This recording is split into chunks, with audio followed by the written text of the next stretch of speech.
Like that song. Hey, everybody. Welcome to my POA podcast, Black Hand and Beyond. It's a Thursday night, not a Tuesday night. As you probably can hear in my voice, I got the flu about January 1st. Great way to bring in the new year. I was actually here on our day off. Is Sunday is our given day off. And then we have, of course, big holidays like Christmas and New Year's off. So I came in here Sunday and worked about 4 hours to get the show ready. And as I got ready to leave, I could kind of feel myself tensing up a little bit, and I knew it wasn't nerves, but I woke up Monday morning and man, I was sick as a dog. I took a COVID test on Tuesday and it was negative, so I didn't have COVID, but I believe I had the flu, so I missed Tuesday. Wednesday's my normal day off, but I would have came in to make up for Tuesday, but I stayed home then. I came in today, but I just kind of sat around at my desk and again helped prepare for today because we do have 26 stallions. I want to thank all 17 owners that put in the 26 stallions. Next year, I think I'm going to push this, which will be this year, because usually we have this a Christmas special right before Christmas. This year I wasn't going to have it, and I changed my mind last minute because quite a few of you asked if I would have it. So I reduced the price to $30. I hope you enjoyed that. This next one in 20 for 25 stallion lineup, I'll probably go back to 50 because I just forgot how much work this is getting this together. But it is fun if you like the horses, and which I do. I love the POAs. So, and then I'm going to try to get more stallions. Maybe we'll do a two-part show next year, maybe, or in December, maybe do like a Tuesday and a Wednesday, something like that. So I can't see my comments tonight. There's the screen isn't up, so I'm not seeing them right now. So if you are making comments, I'm sorry, I can't see them. That might be a good thing because I am going to be reading a lot. So I could play around with some stuff, but I might make a mistake. So I'm just going to go ahead and start showing the screen. And we do have 26 stallions to go through. We have some pretty famous stallions here, some up-and-comers, some maybe no one's heard of, some from a different country. Like always, some of these have been on all three of these podcasts. This is the fourth year already. Hard to believe, 21, 22, 23, and now 24. So this is the third year for the Stallion Showcase and fourth year beginning the podcast. Next week, we're going to have our new executive director, Bill Harless, is going to join us via phone. So unfortunately, you won't get to see him, but you'll see him in February if you go out to the convention. One of the reasons, go see the office. They've kind of modified and spruced up the office. They did some stuff to the Hall of Fame and got a bunch of plaques up on the wall. It was kind of, we had more Hall of Famers than we did space for a while. So the Shingletons really did a nice job and rearranged some shelves and got that going. So it looks really good in there. And if you go to Indianapolis, you'll get to see that in February and meet Mr. Harless, Bill Harless, our new executive director. So we'll welcome him next week. It'll be Tuesday, barring, any illness or anything like that, around 6:30 live Central Standard Time. And we'll be coming, I'll be live from Studio J, and he'll be live in Indianapolis, Indiana. So getting back to these stallions, we have 4 grand champions tonight we're going to talk about. We have at least one Hall of Famer as I see it. He will be eventually. He's 25 years old right now. We probably have a couple more on this list. We might have some that I don't even realize may become Hall of Famers in 20 years. We have some really young studs in here. We have some that have never shown, some, like I say, that are champions, and then some that haven't had foals yet, some really young colts, up-and-comers. So, again, I apologize that I can't see your comments. I see we have 28 people watching live, so that's good. This is a sponsored podcast. Everyone paid to have their stallion on here, so, again, I appreciate that. Next year, let's try to get 50 on here, and we'll do a heck of a show. Maybe I'll get an assistant to come help me take turns read, somebody that can read these pedigrees and stuff. So we're going to do it a little different. I kind of did it as they came in and then as they paid and stuff like that. So that's how they're on my list, 1 through 26. But on Facebook, it wasn't a popularity contest, but it'll just make it easy for me if I go down Facebook and pull up the post as I put them last night. I put all 26 on them last night as fast as I could. I made a few typos, made a few owner mistakes, but I tried to correct everything. I did it, like I say, so it'd be fair and they'd all be on there within relative same time. I think I did that pretty good. So they're all on there. And then people just started commenting like crazy, which is cool. So of course they're not in the order as I put them in. So we're going to go, they'll be out of order on your list. So they'll be as you see them on the Facebook page if you're following along. And when I do this screen, you'll get to see the Facebook page right there. So My POA Podcast is the cover, and that's on the My POA or history, the POA history group. So, we almost have 3,000 members. We need kind of a membership surge again. We have 2.9. I don't know how close we are to 3. We might be at 2900. We might be at 2998. I'd have to check in. I haven't checked in the details lately. So let me put my specs on here, and I'm 51 years old. So yes, I need reading glasses now once in a while. Again, I want to thank everybody for sending in their stuff. If it was a contest, Jordan Gardner from Utah, you win the contest because that guy sends in all his pictures and all his information and everything, just bang, bang, bang. I never have to second guess or ask. Sometimes I don't quite know which ones are which because I think he thinks I should know it. But you win the contest for being the most prepared, Jordan. So I'll just give you that credit there. It makes it really cool when I can just go down the messages and see everything that you had posted. So thank you to everybody that watched the last episode, episode 66, the memorial episode. We talked about some horses that passed and some people, including my dad. I know I had a lot of good feedback about the song we played. That's a cool song, an original here from a band in Enid. So, all right. This show will probably go close to 8. If we go anywhere from 3 to 5 minutes a POA, hopefully I don't ramble on too many. Some I have 2-3 pages. I won't get through it all. Some I have no pages. I just have the name of the stallion and a little bit of information. So, I got to try to make up stuff and make it as fair as I can. And with that said, we'll start out here with the number 12 stallion, who's first on here just because of comments and stuff. And this is Silent Review.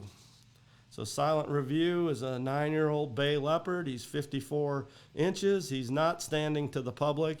He's owned by Jeremy and Julie Stevens of Kansas. I've seen this horse many, many times. Of course, he's a product of the Bob Roseland POA program in Iowa. Bob's been in it since a kid, of course. Real heavy Wieskamp breeding.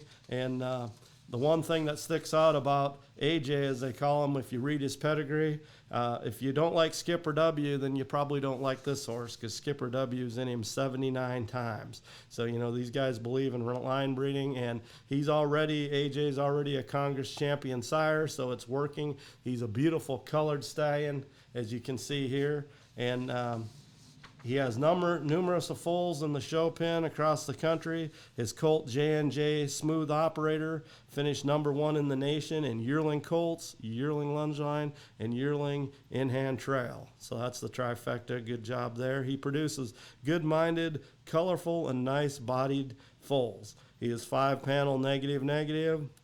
He is big E, little e, big A, LP, little LP, pattern 1N for color.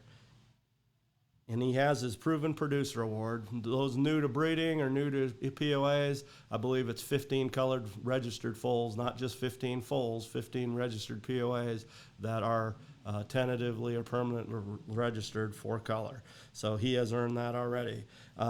Jeremy and Julie have him bred to 5 mares. They're expecting 4 at their place by AJ for J&J POAs. You guys are probably starting to see that. J&J, I know the one foal is in here. We'll take a look at his picture, Smooth Operator, and then someone else is going to get a foal by him. So he's not standing to the public. I've seen this stallion. He's got a gorgeous head, very loud colored. Now, keep in mind, especially show people, he's standing out in the pasture 24/7. He's not in show shape. He's a breeding stallion. So he's got a little pot belly there and stuff, and maybe he wasn't groomed that morning. But these are not professional photos. They're just photos that Jeremy taken, which he is a pretty good horse photographer, Jeremy. I will give him that. So All right, let's see. There's our logo there. So we got that head shot and then a body shot, another body shot. There we go. I like that picture.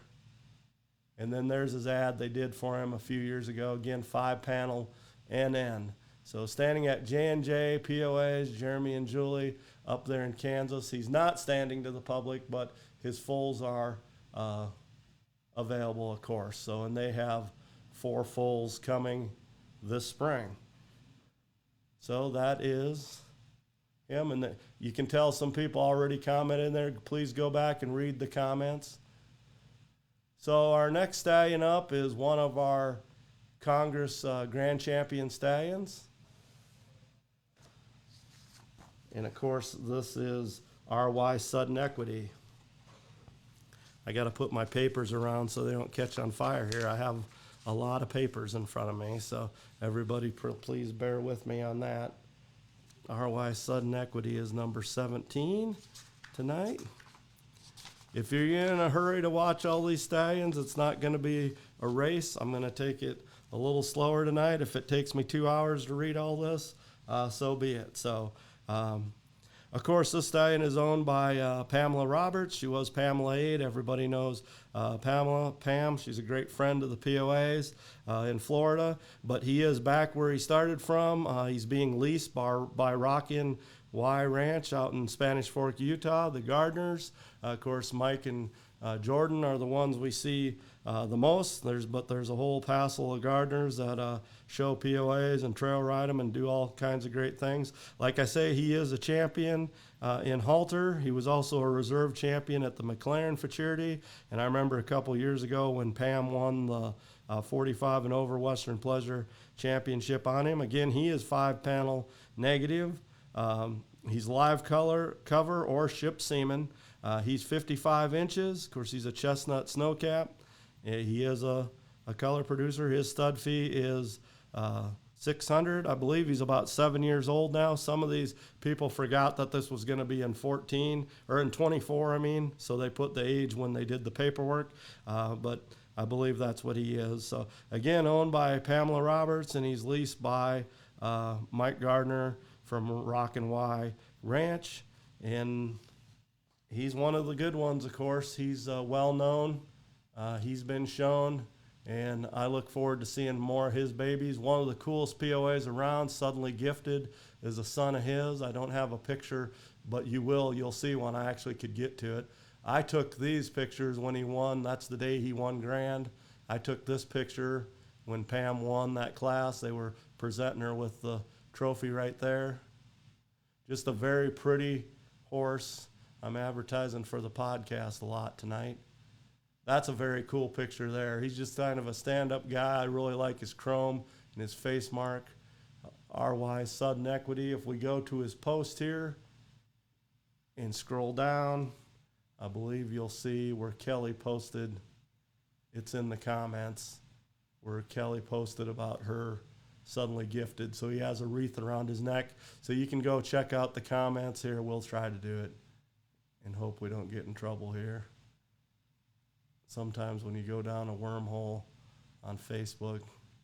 There we go. There he is. Hopefully you guys are all seeing that. He's in Florida.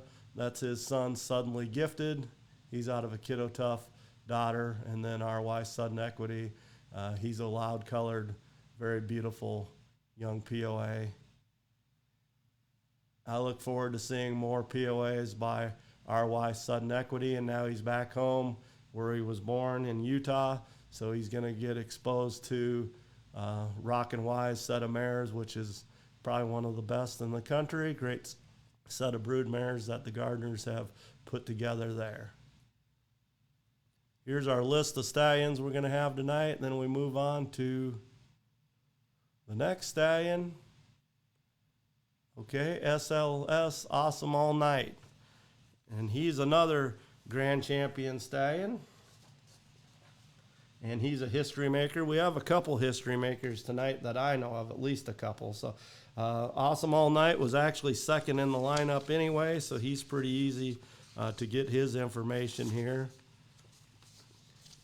he has a great pedigree. You know, I'm a pedigree guy. I love to read pedigrees. I grew up doing it, and so I'm going to talk about his pedigree a little bit after I get his vitals down here. But so this is SLS Awesome All Night. He's a 6-year-old bay with a blanket. He's 56 inches. He's a private treaty stud fee.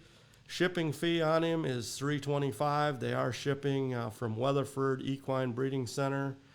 He will be collected and shipped from there. He is owned by Shannon Sucre. Of course, she's a big Texas member, does a lot of things for the Texas Club, and she's done a lot of great things with her little program, 1 or 2 mares over the years, and she's produced some quality babies like him.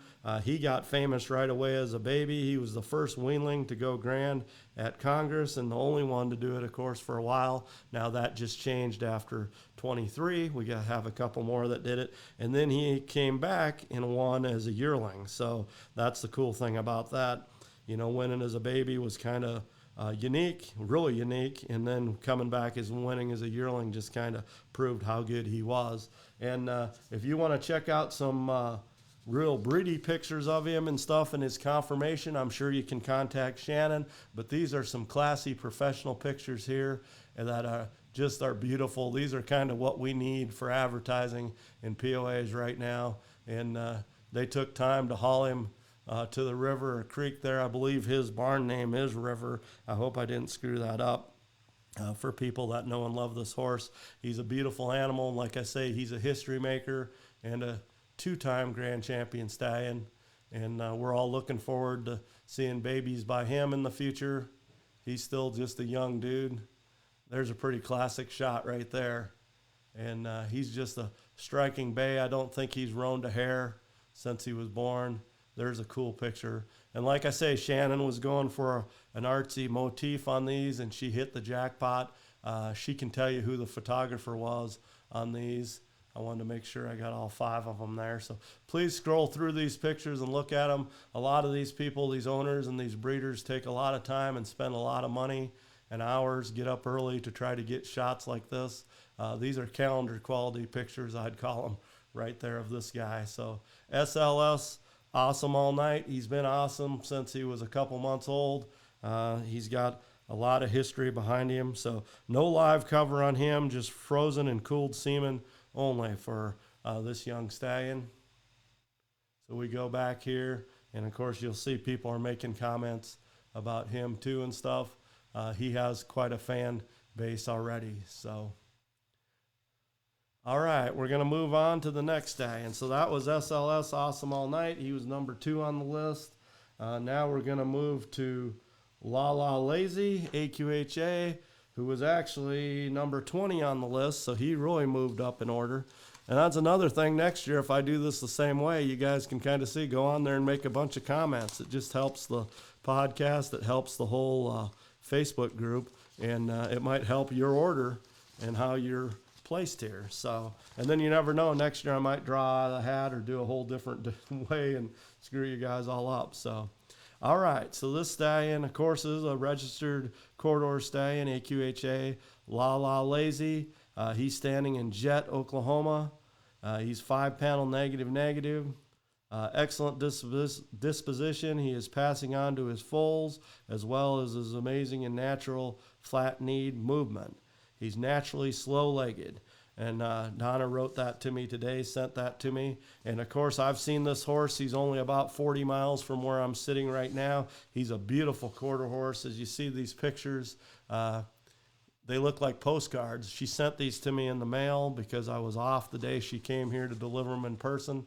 And the top 3 there of him, I thought they were just like postcards. They were so silky and nice looking. And he looks that way in person. And, of course, if you go over to their place over there, Donna Zimmerman, and, of course, her daughter, Erin Metcalf, and Neil Metcalf, her husband, you'll see him in person. They'll just lead him out of the stall for you with a rope. And, I mean, he's just as calm as can be. I've held him while she was doing some stuff around there, petted all his babies. His babies are like that. They're friendly. Of course, Lazy Rainy Nights is already off to a great show career in Arizona, I believe, with Lindsay. Or started out with Lindsay Peaton over there in Arizona, came from Oklahoma. So he's going to have a lot more foals on the way. And I just remembered I didn't read the pedigree on the last stallion. We're going to go back to him. But this is a great pedigree, of course. A La La Lazy. His name kind of tells you when you see that name in quarter horse. It is the lazy horse. Lazy Loper is his grandsire on the bottom side. He's sired by the only Impulse, who's by So Very Invited, by invitation only. And of course, he's a famous horse. If you go to his great grandsires, let's say great greats, I'll go down the list. So let me put my picture on here. So if you stacked them like this in a pedigree, I'm going to go down the great great grandsires in a order like that and listen to these. Very impressive. It is invitation only, a sudden impulse, got a lot of potential, Zippo Amigo, who's an own son of Zippo Pine Bar. And that's the 4 great great grandsires. So that's a pretty good history right there of the AQHA. Of course, this guy is about POA height. He's a little taller than a POA, but not much. He's as stunning in person as he is there in these pictures. Again, he's not in show shape right there. He looks like he is, but he's just a natural. I'd call him a natural. He always looks good. I've seen him several times, and he just always has the look. There's one of his babies that did good, and there's Rainy Nights. And again, of course, Donna has been in POAs, raised her kids in POAs. She always has good mares that she's going to put on him, and she's going to promote her stallions. So if you get a baby from them, it's always going to be popular because people are going to want that type of blood. So, all right. So that was our number 20 stallion. If you're looking on your list, La La Lazy. He is in Oklahoma. Check him out. You never know. They may bring him out to some of these open classes. He is a good mover and a good rider. He's broke very well. And like I say, one of his best features, beyond being just pretty and built right, is his attitude, his disposition, and of course, as she said, his flat need and movement. So, okay, I do want to apologize. I'm going to go back to Awesome All Night, because I'd be remiss if I didn't read his pedigree, because I talked about it. And, when you go on the top line of a pedigree, I'm going to do that right away, and then I want to talk about his mother, because his mother's one of the special POAs in history. She's in a very small group of unique great mares, brood mares in this breed. But Awesome All Night, you go on the top side. These are all quarter horses. His sire is Night Moves, and then he's sired by Certain Potential, who's sired by Potential Investment, by Principal Investment, who of course is by the Big Investment, who was born in 1980. So all those horses, even if you're not a big quarter horse person, you've heard of most of those. If you follow pedigrees at all, or if you are a quarter horse person, you know all those and probably seen some of them. And on All Breed Pedigree, I want to thank them for doing what they do. The All Breed database, that's where I get a lot of these pedigrees. There's a little red star next to ones that have pictures. All those horses I just mentioned have pictures because, of course, they're all famous. But that tells you when you have a line of 1, 2, 3, 4, 5 stallions like that, and with him 6 that have pictures on the database, you're talking about a lot of great horses. So the mother, Supreme Britches Array, of course, was one of the great mares. She's still going for Shannon down in Texas. She was out of a Grand Champion mare, and then by JK Supreme Scooter. So I could go on and on about his pedigree, but I just wanted to double track to Awesome All Night and throw that in there because I referred to his pedigree and then I forgot to talk about it. So here we go with there's La La Lazy. We just seen him, and here we go to our next stallion. We don't have a lot of pictures of this guy yet. He's kind of a secret weapon up and coming, and they have quite a few stallions in the making here, and he's one of them. This is Willie Wanna Win, owned by Mike and Kathy Behringer. They're 4 generations into POAs. Kathy's family was in POAs, and then she was, and then her and Mike, of course, did a lot of great things and still are in POAs, and now of course, they got the kids and the grandkids in POAs. So both Mike and Kathy's boys showed POAs, and they've produced quite a few show champions, a lot of show champions, but quite a few breeding animals too. They've raised many stallions that they kept over the years, and this is going to be their next one. So this is Willie Wanna Win, and he was number 22 on our list. So I'm going to go back in the file of ways and dig out number 22. So he is a 4-year-old sorrel few spot. He's 51 inches. That lets me know that you might see him this year. Mike's a great showman, and Kathy conditions them really well, and they make a good team out there. Mike's standing out there showing them, as you can tell in that picture. They had a good futurity this year, so you may see this guy in the small stallions if they're not too busy breeding him. He's private treaty on stud fee. He is 6-panel negative.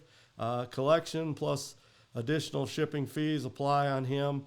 Of course, they are in Decatur, Illinois, the Behringers. They have been for a long time. She writes, the Behringer family presents a beautiful, balanced, genetically dominant few spot 51-inch stallion with a stellar pedigree that boasts exceptional mare power and champion producing sires both top and bottom, with proven success in halter, Western Pleasure, all-around events, and reining.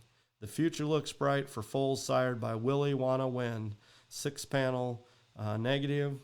Willie Wanna Win's first foals arrive in 2024, so that's right around the corner here. We look forward to a foal out of a champion producing APHC, so Appaloosa daughter of Zip into Paradise. Of course, he's a champion Appaloosa sire and stallion. And then also they're expecting a foal by this stallion and out of a Palomino POA daughter of A Sudden Zippo AQHA. Of course, the legendary A Sudden Zippo. So the Behringer family has been raising POA champions for 4 generations, as I mentioned. If you desire to raise a champion, breed your mare to Willie Wanna Win. I got that name out. Sometimes when I was reading pedigrees, some of these cool names like that can be tough to get out. Like we said, he is a 20 few spots, so he is 4 years old already. He's sired by Truly Pre-Approved, who is one of the Behringer's home-raised stallions. He's a 2-time international or Congress now reserve champion, sire of halter champions and futurity money earners. He was a son of Yours Truly, who was their kind of foundation. That's the stallion they showed, small stallion, and then raised many, many champions. He went up high on the breeders list, sires list. Miss Gold Cadillac is the Grand Dam on the top side. She's a mare that Kathy actually showed. She's a Freckles Fury and Miss Gold Dust daughter. On the bottom side is Just a Kiss, is the mother to Willie Wanna Win. That's a product, I believe, of Spencer's. It's Pal Cavalcade is the sire, and Just a Pinch, who's out of Cato's Major Gym, international champion, and the little Supreme Champion mare, Just a Lil Delight. If you've been in POAs for a while, you remember that cool little mare, Just a Lil Delight. So she's down on the bottom side. You always like a strong bottom mare sign, and you have just a 3 times there. All really nice mares. A couple of them are few spot brood mares. So that's the pedigree of Willie Wanna Win. Although a lot of people are looking forward to seeing more of this stallion and more of his babies and some recent pictures of him. Maybe you'll get to see him in person in Tulsa if they decide to bring him out. So you never know. All right, I got to mark off a few stallions here that we've talked about. We're moving down the line here. So let's go on to our next stallion. And that brings us to another Congress National Grand Champion, and that is Z Party Starts Now. And he was the 3rd stallion on the list. It's kind of funny. We'll get one towards the top of the list and then one at the back of the list. We haven't had many middle ones yet. I guess those will be in the middle. Okay, Z Party Starts Now. Of course, I'm just going to add this. He's a beautiful stallion, buckskin stallion. He's a head turner when you see him out in the ring. He's a 2020 model, so 4 years old, buckskin with the blanket. He's 55 and a half. His stud fee is $600 plus shipping and collection fees. Mare care is $20 a day dry, $25 a day wet. His owners are Sumner Hunt or Savannah Stamen. He's located at the Richland Ranch, Inc. in Auburn, Illinois, is where he is in 2024. They affectionately call him Cosmo. He's a multiple Congress, World, and Futurity champion. This includes the 2022 Congress Grand Champion Stallion, also the 2022 Iowa Futurity Champion 2-year-old lunge line, 2022 Futurity Champion 2-year-old, 23 Congress Champion 3-year-old and senior stallion, And then at the 23 Futurity, he was the champion 3-year-old stallion and the East World champion, overall champion. He's 3-time overall champion, year-end stallion. Showmanship and trail machine, broke to ride, smooth trot, deep hocked, shown by a 16-year-old youth and adult, winning in youth showmanship. He won at the 22 Boo Bash. I know they take him down the road. So a lot of people have seen this stallion, got to enjoy him. We're looking forward to his breeding too, as he's just a 4-year-old now. Some of these people wait, which is good. You make a show career on some of these stallions and then start breeding them. That's a good way to do it. He is 6-panel negative. And as we like to say, this is them saying this as owners, get your party started and book now. So if you want to book your party, breed to Z Party Starts Now. He's got a cool pedigree. He has kind of a halter POA pedigree on the top, all around in halter. Of course, he is an own son, a tribute to Hollywood. He comes from Zoms in Indiana, the great Z program. Tribute to Hollywood was a cool few spot. He was sired by Future Gold, who was a grand champion, by Takapa Gold, who was a grand champion. And then Hollywood Rita was the grand dam on the top side. She's one of the best yearlings I ever seen in 1997 when I seen her. She's a tribute to Prince's daughter and out of a Palomino quarter mare. And then on the bottom side is a quarter horse, 10-carat version. And if you might recognize that name, Good Version is a well-known quarter horse, son of Zippo's Mr. Goodbar.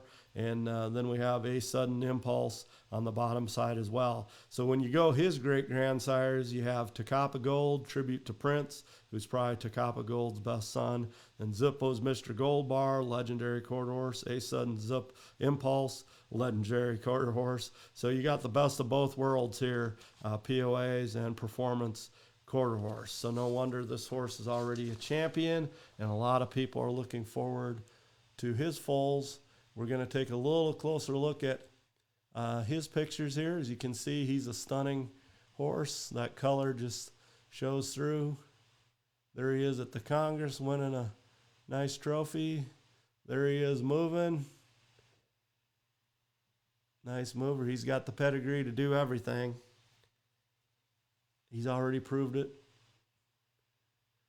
There we go. So a really nice looking stallion. Z Party Starts Now. And I like their little catchphrase there. Again, contact any of these people. You may know some of these people. Some of these stallions are not standing to the public. This one is, fortunately. So, yeah, go ahead and contact them, and either privately or, on Facebook, whatever, and get some stuff lined up for some 25 babies. It's coming right around the corner. We're already in January. I hope everybody had a good New Year, Christmas first and then New Year. All right, so Tommy and Suzanne Tomlin was nice enough to put all 3 of their stallions in again this year. That's 2 years in a row. Thank you guys for supporting me, just like everyone that supports this podcast when we do the full contest, cutest foal. We've done 2 years in a row. We're going to do that again. And then these stallions, it's very important that people help support this. So thank you guys. Couldn't do it without you. So, of course, CHR is their prefix, and this is CHR Texas Star. He's number 5 on our list. So he'll be right up here, as we've already done a couple on the top.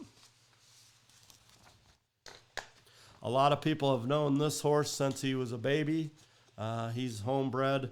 Tommy and Suzanne raised him down in Texas, in Chandler, Texas, at their Chimney Hill Ranch. That's where CHR prefix comes from. Sorry, I had to take a drink of water. So, we come accustomed to these Tommy Tomlin and Suzanne Tomlin babies being really loud colored. This guy is in his own way. He's loud. He's a roan. And when he was born, a lot of people could tell just by his markings, his feet, his hooves, and just his pattern that he was probably homozygous, and he did end up being a homozygous roan, so that's cool. So he is a 17 model, so he is, what's that make him, 7 already? I think so. So again, his registered name is CHR Texas Star. They call him Tex. He's bay with snowflakes, and on roan is how he writes it. 53 3/4. So not a real tall horse. Good medium height there to go either direction with him. $500 stud fee. He does have a collection, $250 collection fee if you go that route. He is 5-panel negative. He's LP, of course, big LP, big LP. Big A, little a for the Gaudy gene. Big E, little e for red. He is black base, carries a recessive of the red gene. Okay, he has his ROM and halter, and he was the 2021 National High Point Medium Stallion. Of course, he was trained and ridden by Erin Brown. She won some trophies on him, as we're going to see, some national stuff. And he's a good mover and a very good-minded horse. You could always contact Erin, and she could let you know how she got along with him. And he has a pretty unique pedigree, too, a lot of POA pedigree. His sire is, speaking of Erin Brown, TNE is their prefix. He's Dynamite is the sire by TNE Real Dynamite, who was a beautiful red stallion by the Realist, who, of course, was an own son of Impressive. And then on the bottom is Miss Savannah Gold, and she's an own daughter of Tribute to Prince by the good Gold Prince daughter, Tiffany Gold. Miss Savannah Gold was a beautiful POA. She's a 1997. I remember her as a baby, Dean and Jan Rogers product, and she was a good brood mare for the Tomlins for quite a while, and they raised some nice babies by her. So CHR Texas Star, let's take a closer look at his pictures, and there's Tommy standing next to Erin. You see he was roaning out there already a little bit, but that doesn't matter. He was born homozygous. Now he's just showing a little more. As you see those hooves there, that's one of the indicators. And, of course, he's got a lot of indicators. Here's a modern picture of him. Tommy snapped this to show us what he's looking like today in his just regular working clothes. Here he is when he was just starting to roan. You know, he's got a good conformation. Good solid top line. Here he is as a mover. The CHR horses always seem to excel in lunge line. You know, Tommy shows in halter, and he has his horses shown in lunge line, and they always seem to do well. And he was no exception. And here he is. Of course, he'd be a yearling in that picture. Look at that neck. Don't let that old stallion neck fool you. That's what his true neck looked like as a yearling. So, and there's number 230 there, our president, Mr. Tommy Tomlin. So, showing off one of his homebreds. So Tex, as they call him, if you got a solid mare, maybe a bigger mare, he'd be a good cross even to a quarter horse because he's not that big and not that tall. And, of course, he is homozygous. So there's some closer looks at him. All right. I hope everybody's enjoying the Stallion podcast, that the people that paid for it are getting your money's worth. I don't get nervous much at 51 years old about anything anymore, selling cars or doing anything, and especially talking about POAs. That's my wheelhouse, of course, POAs. But when I do take someone's money to advertise for them, I get a little nervous sometimes because especially things can glitch or go wrong. So I want to do a good job for everyone. So hopefully I'm doing that tonight. It sucks that I had the flu this week, so my voice isn't as strong as it is sometimes. Hopefully I'm not too nasally for you guys.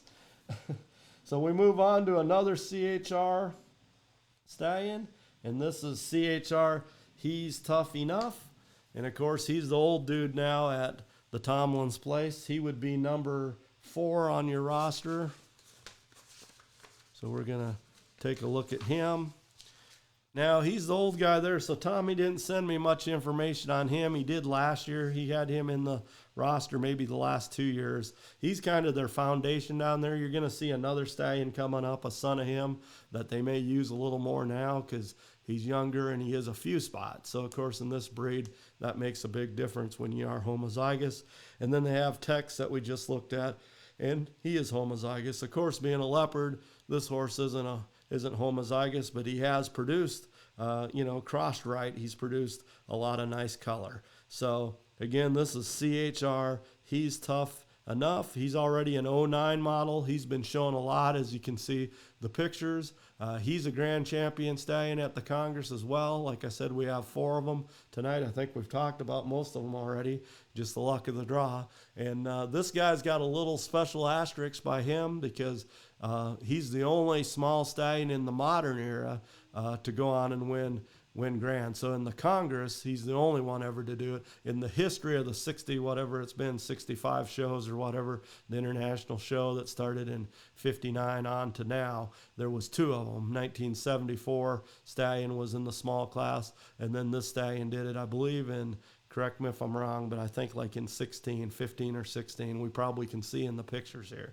But like I say, so in the modern era, in the 56 inches, 14 hand limit, he's the only stallion to do it. It's tough to come and do it from the small class, and he did it. So his sire is CHR Rio Tough Tiger. He was a few spot, one of like 3 full brothers that all did well by Pal Chip and Putt, who was a grand champion stallion and a great sire, supreme champion. And then KK's Rio Tough, who was a Congress champion and a futurity champion in pleasure. She was the dam. She was a snow cap. And that's where the color producing come from on Tough Tiger. She was a Built Tough daughter and a Gold Prince granddaughter.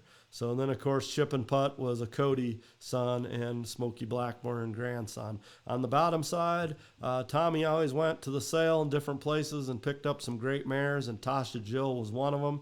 She's a daughter of Doc's Toughest Yet, who became one of the leading sires for the Doc's breeding program.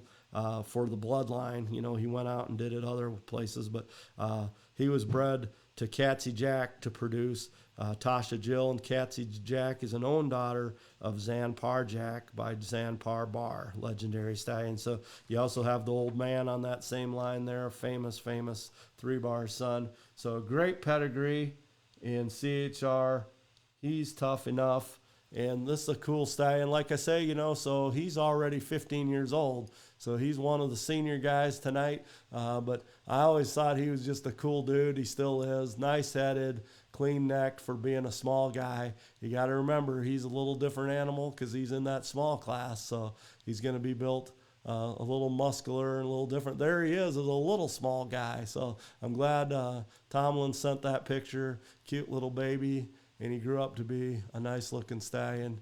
So there he is, and at the Color Breed Congress, went in there. He pretty much won everywhere he went, even when he was in the different age groups. But then once he got in the one he was born to be in, the small stallion, of course, he set history, made history. So there he is at the Futurity, winning a nice silver trophy. And, yep, so that's the 5 pictures of him. You can contact or maybe go online, go on Facebook and check out Tomlin's stuff and see if they have more pictures of his babies. I know he has had quite a few champion babies. Most of them carry CHR in the name. So, and then he is the sire of CHR Destined to Be Tough. Dusty, they call him. We're going to be talking about him yet tonight.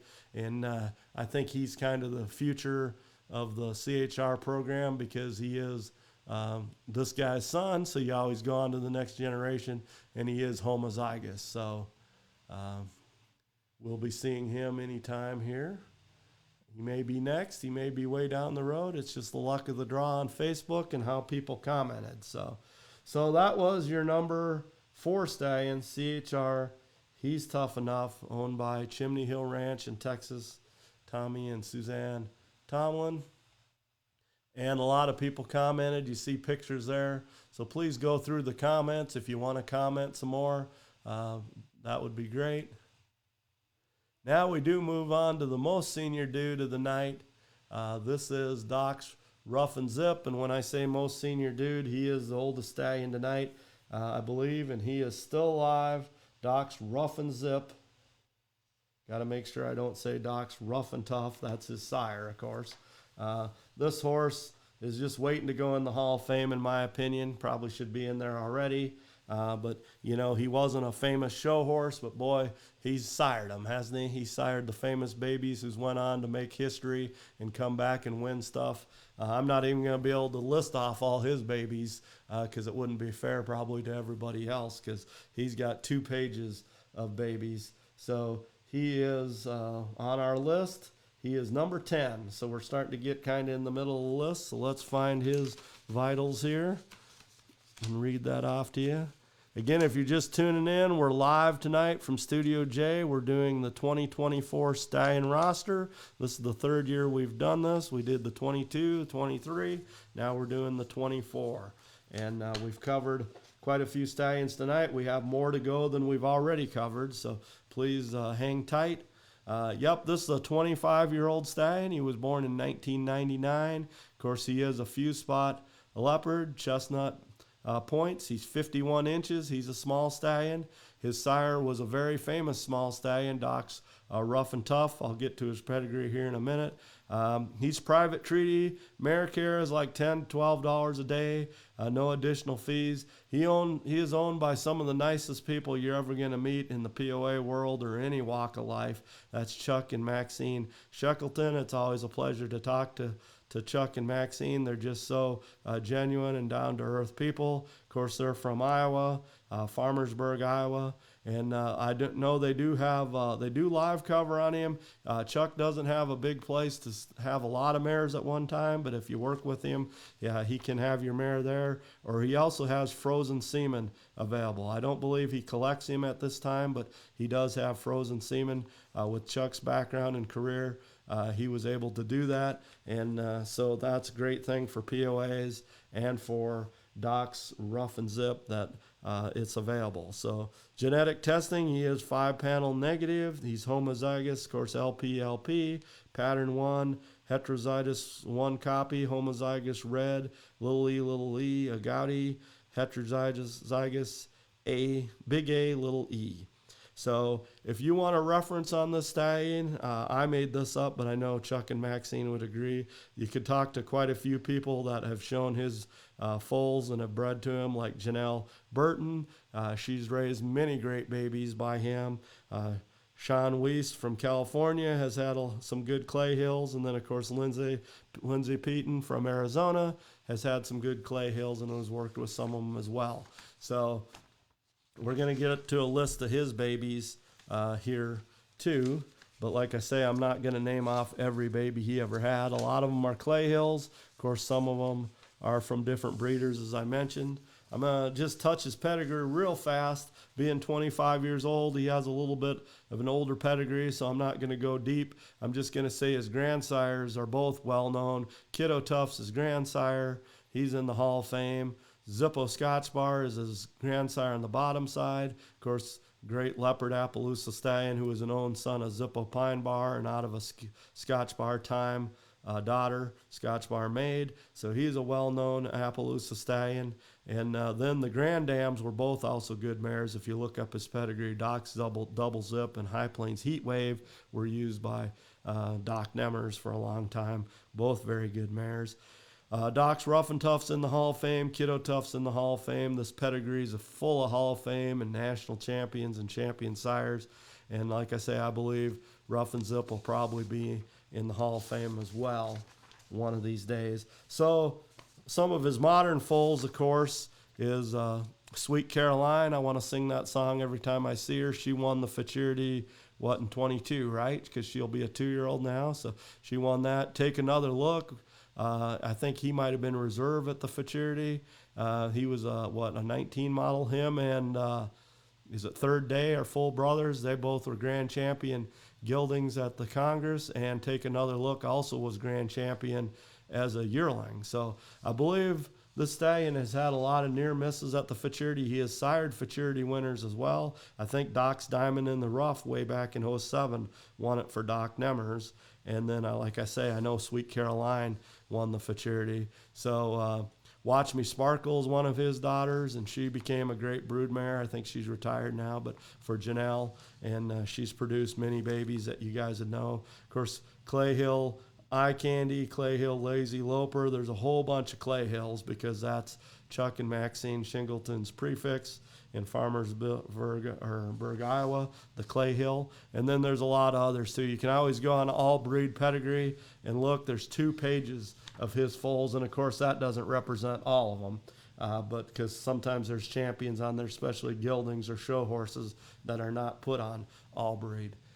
Again, like I say, I could talk about this dude a lot because he is 25 years old and he has had such a stellar career and he's still going. I mean, just 2 years ago, his filly won the Futurity and then she came back to do well as a yearling. So now she'll probably start her career here pretty quick in performance. This is Clay Hill Lazy Loper. He's going to be shown on here tonight as a stallion. He's one of the stallions on here, and this is him as a baby that back in 13. So that was 11 years ago. I like looking at these pictures of Chuck and Maxine. You see them over the years. This is one of their good babies. And then there's Take Another Look. Yep, he was a reserve champion. See the silver trophy and the sign right there. So there's Chuck and Maxine. Then, of course, he went to Oklahoma. There's Kathy McKenzie. And, of course, Janelle and Pat raised that colt. He's one of the tough geldings to get around right now in the breed. And then his little brother, Third Day, is a great gelding, getting to be a all-around gelding, and he's a grand champion as well. And there's, is that Sweet Caroline there? I think it might be. Yep, I think it is. So a beautiful, beautiful mare. So, yep, look at all those trophies. She won the Futurity. So, but he's more than just a baby thrower. They go on to win a lot of stuff. All these I'm showing have had great careers in halter and under saddle, and he's got the pedigree for that. He's got a performance pedigree with Kiddo Tough and Zippo Scotch Bar and all that stuff in there. So really all around type Appaloosas and POAs. So that is Doc's Rough and Zip, and he was number 10 on our roster. Somebody had that picture up of him there. All right, so we move on. Tommy and Suzanne, all three of their CHR stallions came up fairly quick here. This will be their last one, CHR Destined to be Tough. A lot of people like his name because they feel like this horse was destined to be kind of the future at Chimney Hill Ranch, and I think he's going to prove to do that. So if you have the roster in front of you, he is number 6 on the list. And we just talked about his dad a couple stallions ago, the little stallion that went grand a few years back. Okay, so they call this guy affectionately Dusty is his barn name. Of course, he is a chestnut few spot. He's 51 inches tall. I would love to see him come back out, but, you know, he's kind of going to be busy as a sire. Tommy's always got a lot of young prospects, so, you know, it may never happen, but he's going to have a great breeding career regardless. So he is an 18 model, so he is, what is he now, 6? Yep, just turned 6, of course, this week. Stud fee is $500. There's some fees involved, of course, if you ship him. He is at Chimney Hill Ranch in Chandler, Texas. He is 6-panel negative. He was the 2019 Congress Youth Halter Champion, and that year he also was a reserve junior champion stallion at Congress in 2019. So Tommy writes here, Dusty is the product of Doc's Lucky Diamond, who's a daughter of My Lucky Zipper. We all know what My Lucky Zipper daughters have done for this breed. And then, of course, he's by CHR He's Tough Enough, who we just talked about a couple stallions back. He has not been in the show pen since 2020, but he has all his grands and most of his points for his ROM and halter. So if they wanted to bring him back out, they could make him an ROM real easy. I'm not going to talk about his top side too much because we just covered Tough Enough, but the bottom side is, as Tommy referred to, Doc's Lucky Diamond is his daughter. There again, anytime you can have Docs in a pedigree up close, and this horse is chock full of the Docs. My Lucky Zipper was bred to Doc's Diamond in the Rough, who was a Futurity champion by Rough and Zip, who we just seen a minute ago. I think I'm seeing a theme here of really good horses, right?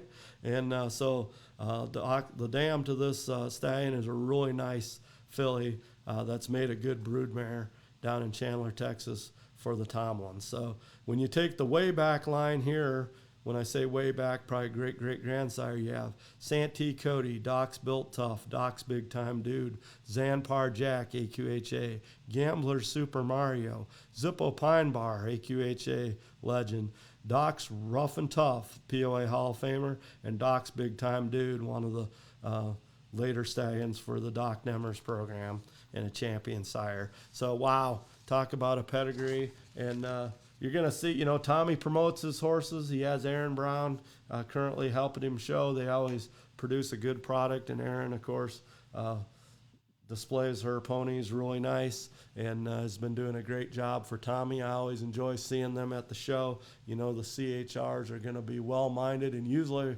loud-colored because he has horses like this sitting at home. So that's a pretty balanced horse right there. Again, that's just his street clothes.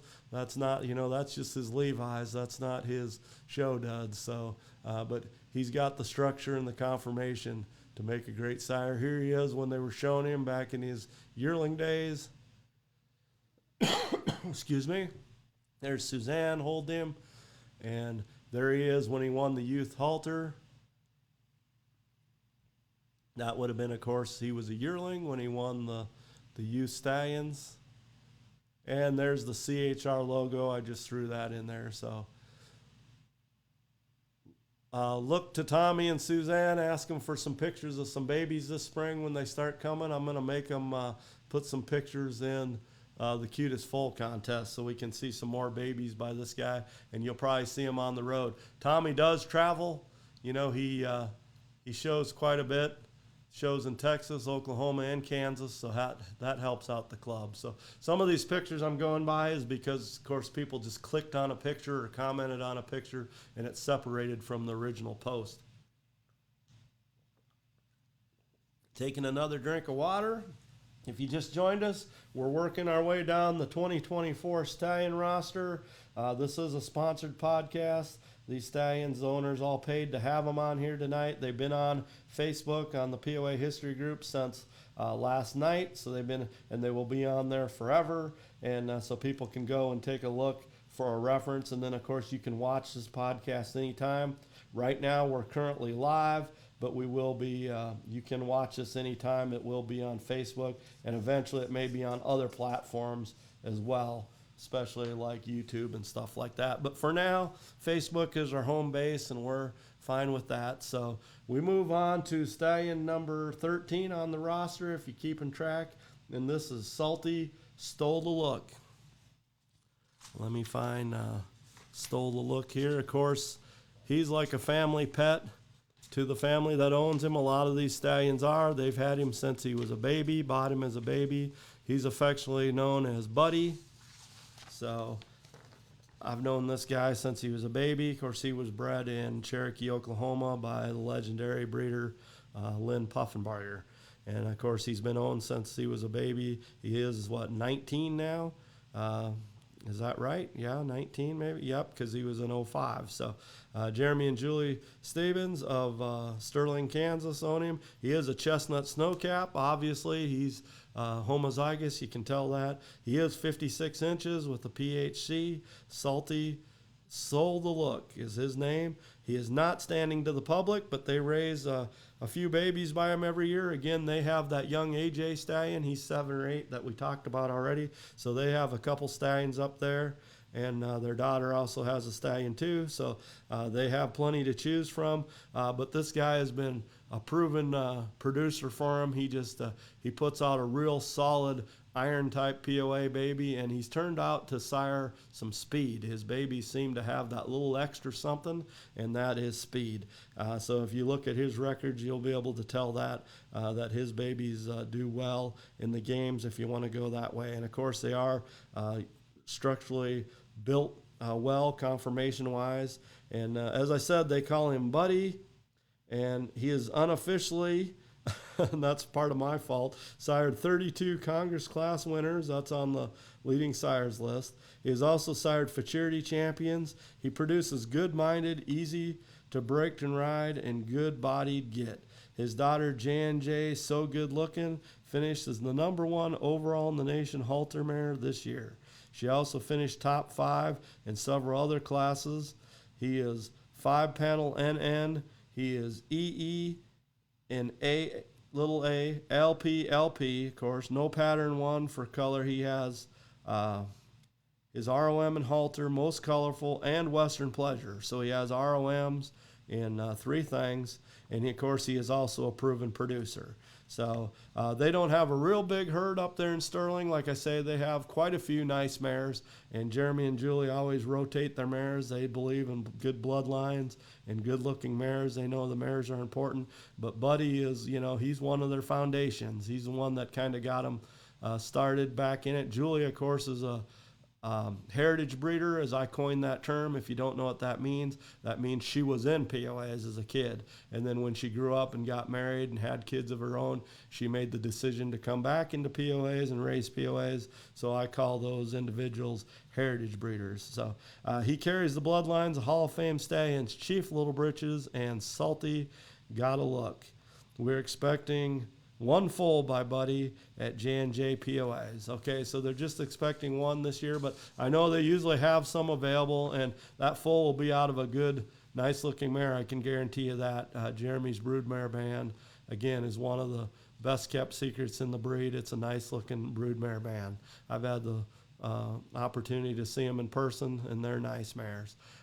He referred to Salty Gotta Look. He's a Hall of Famer, champion sire, a lot of wins as a sire.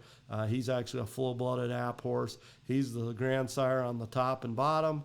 And then, of course, you have Chief Little Britches down there and Stormy Britches. Chief Little Britches is all over the place in this pedigree. And then Two-Eyed Jack is in there because Two-Eyed Thomas was used by the Salty program for a while. So he's got a very solid pedigree and a very good-looking horse. You want to talk about ranch POAs, this is your dude right here. He's ranch confirmation. This horse rocks it, even at his age. They showed him up at the Sunflower Classic this last year in ranch, and I believed all three judges were unanimous picking him as the ranch horse. But back in, that was at like 18 years of age. So back in his prime here with Julie, this was when he was 5, I believe. He was reserve grand champion that year in 2010. And for a homozygous horse, that's a good feat, because he's more of a breeding horse, but he still just has that great conformation in that top line. Jeremy could tell you how old he is here. He's older here, but they snapped this picture because he was just looking so good in that picture. And then there he is with their daughter, of course. Just a fantastic up off the ground POA. There's been a lot of great salties, thousands of them really. Lynn bred 50 or 60 foals a year for most of his adult life, so I do the math, and that's a lot of them, and he's probably the best stud of the group, so that's saying a lot, but I can back that up. There's a good professional photo of him in 2011, and here he is as an older man. He's still got the look. I mean, he's got that forearm, and his neck ties in up there. He's got a nice shoulder and chest, really nice croup. Just a strong backed horse still for that age. I know he's getting older, but he's still got the look. And like I say, you want to go do this ranch thing that's probably going to blow up in POAs like it has in every industry that it's been offered. He's probably your guy because that's what his horses will do. They have a little bit of extra in them, and they have that ranch conformation. They came from a ranch in Oklahoma. That's where that blood came from. And he's got the solid POA and App and quarter horse bloodlines that were working bloodlines. The Wheeze Camp and the Two-Eyed Jack and then the Chief Little Britches, those horses were doers with whoever rode them, adults, trainers, or of course a lot of them, the Little Britches, were trained and shown by kids.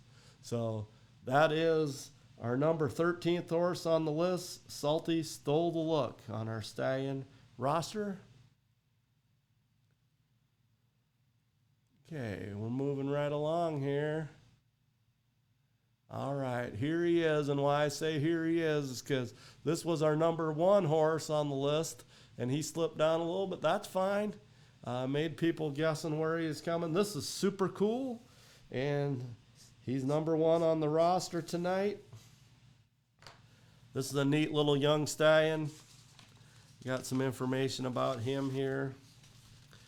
Okay, so of course he's owned by the Andrings of Dover, Minnesota. They call their place Berry Sweet Acres, so you're going to be seeing some Berry Sweet POAs by this young guy. He is a 2020, so he's a young stud, just turned 4 this week.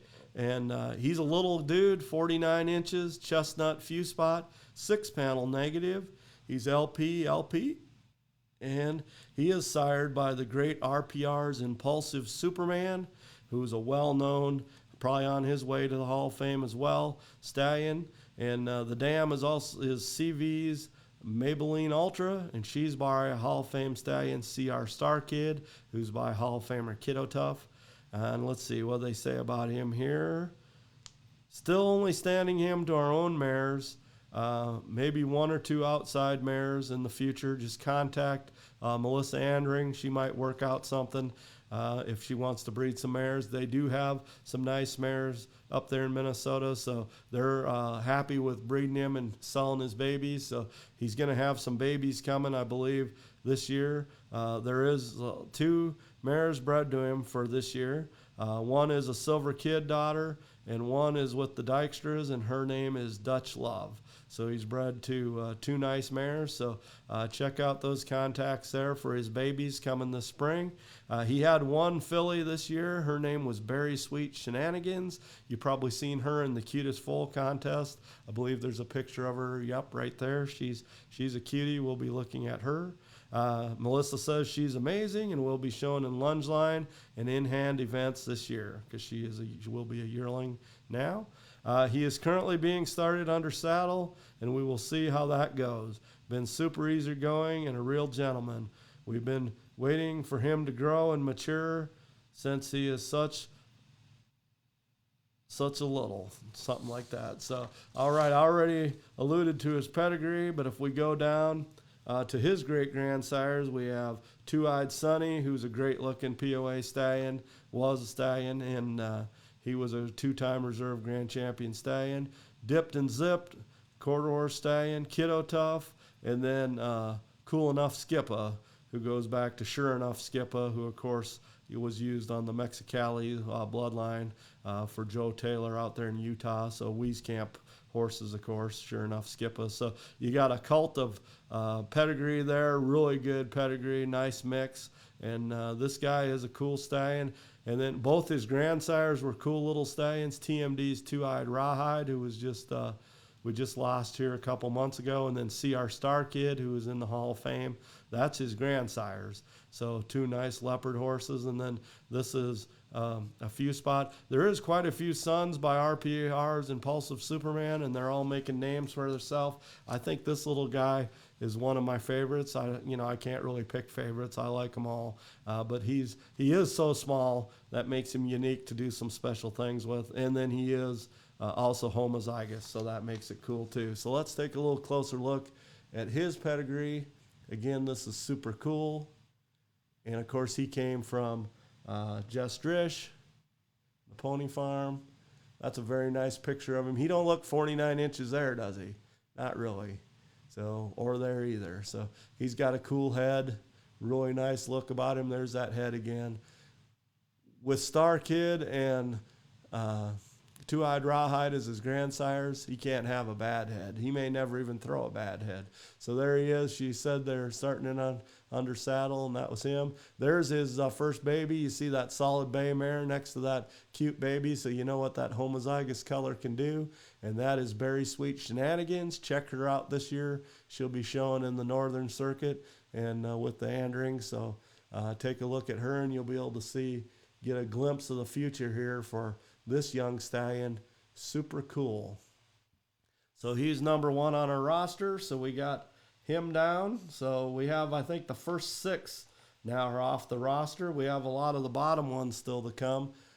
They might not have just got as many comments because they were posted later or whatever, or posted early, who knows.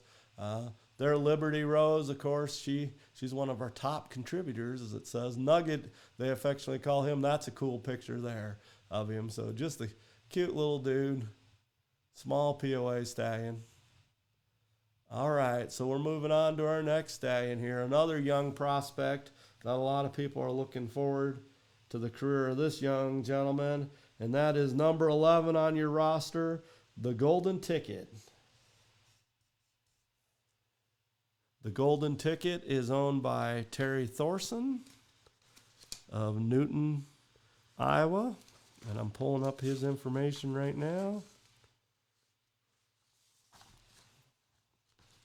He's got a great name. Of course, he was born on the Seehafers place in Wisconsin, Seehafer Performance Horses. Really good name, as I said. It's kind of a meaning there, too. He's a Palomino few spot, so that's a good combination, too. He's a few spot and a Palomino.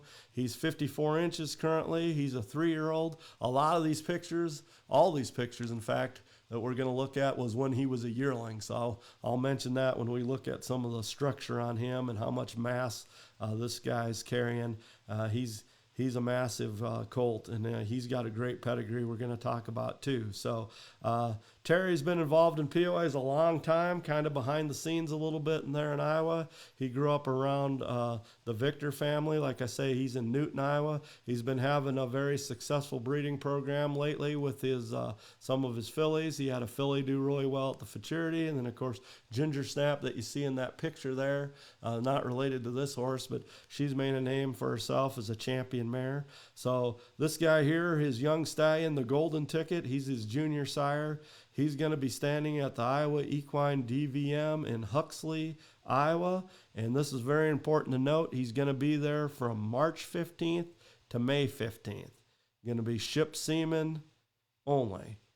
After May 15th, he will not be available because Terry's going to take him home and breed him on his fine set of mares and probably pasture breed him or whatever. That doesn't matter, but he won't be available to breed. So, but he will be at a professional facility from March 15th to May 15th. So that's a great opportunity if you want to get shipped semen to a very good pedigreed horse who's got a show career already. He was shown as a yearling. Like I say, he is 3 now in 2024. 2022, he was the Iowa POAC High Point Stallion in halter and yearling lunge line. In 2022, he was the Reserve National Congress Champion yearling.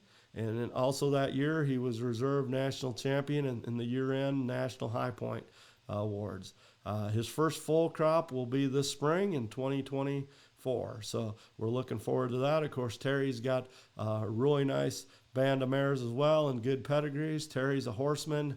He has a background not only in POAs but also in quarter horse and racing quarter horse, so he has a good eye for horse flesh. So if you're looking for a good prospect, check his babies out this spring.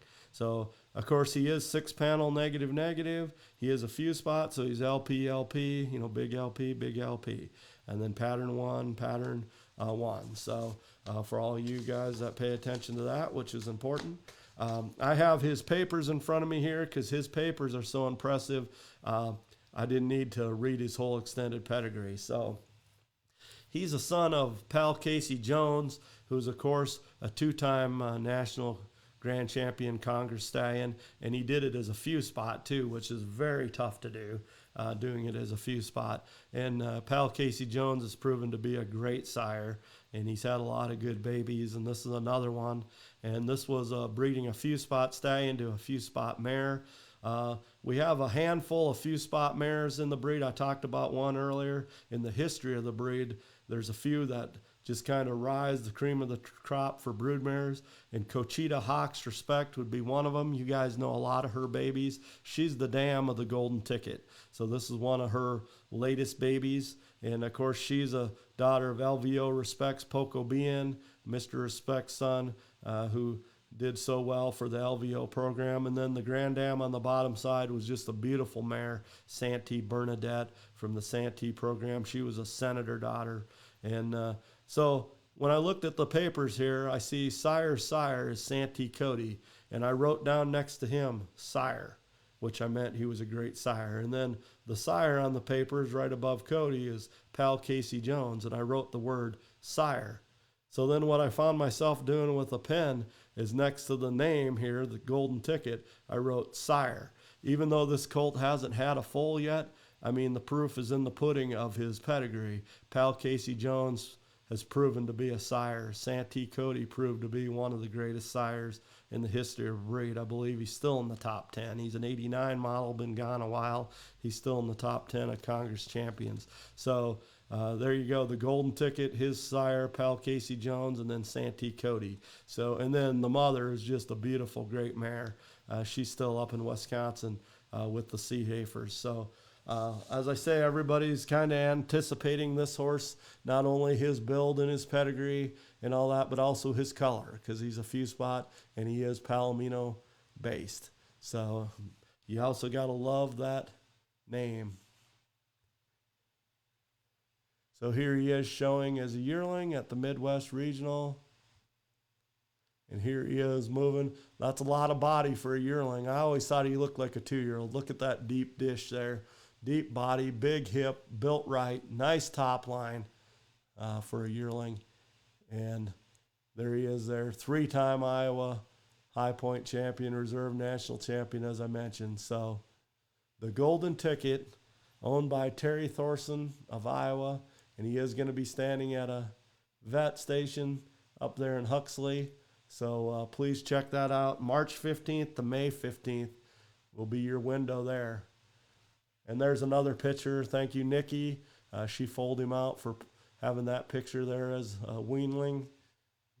Very cool guy. We're all excited to see his future. So that's number, 11 on the roster, Stallion roster, the Golden Ticket. Now we're moving down the list a little bit. In fact, this horse is number 26 on the roster. So he would be the last one on the roster, but he's not the last one by any means that we're talking about. We still got a few left here. This show is probably going to go maybe to 8:30 or so, I'm guessing. So just bear with me. You can always watch it later and watch it in parts. It's always good if you don't look. You can look at the pictures, but if you're driving, you can just listen to it too. So again, I apologize for my voice. I did have the nasty flu this week. We only had one salesperson out of 4 here on Tuesday, New Year's, or the day after New Year's, and it wasn't because of hangovers or anything. It was because of illness. We just were almost all down. And so it's just going around right now. It's that time of year. I usually get sick around Thanksgiving. Monica even mentioned that, and this year, for some reason, I got sick on New Year's. So just my luck, I guess, and maybe got it out of the way for the year. So we move to number 26. So his page will be in the back. All right.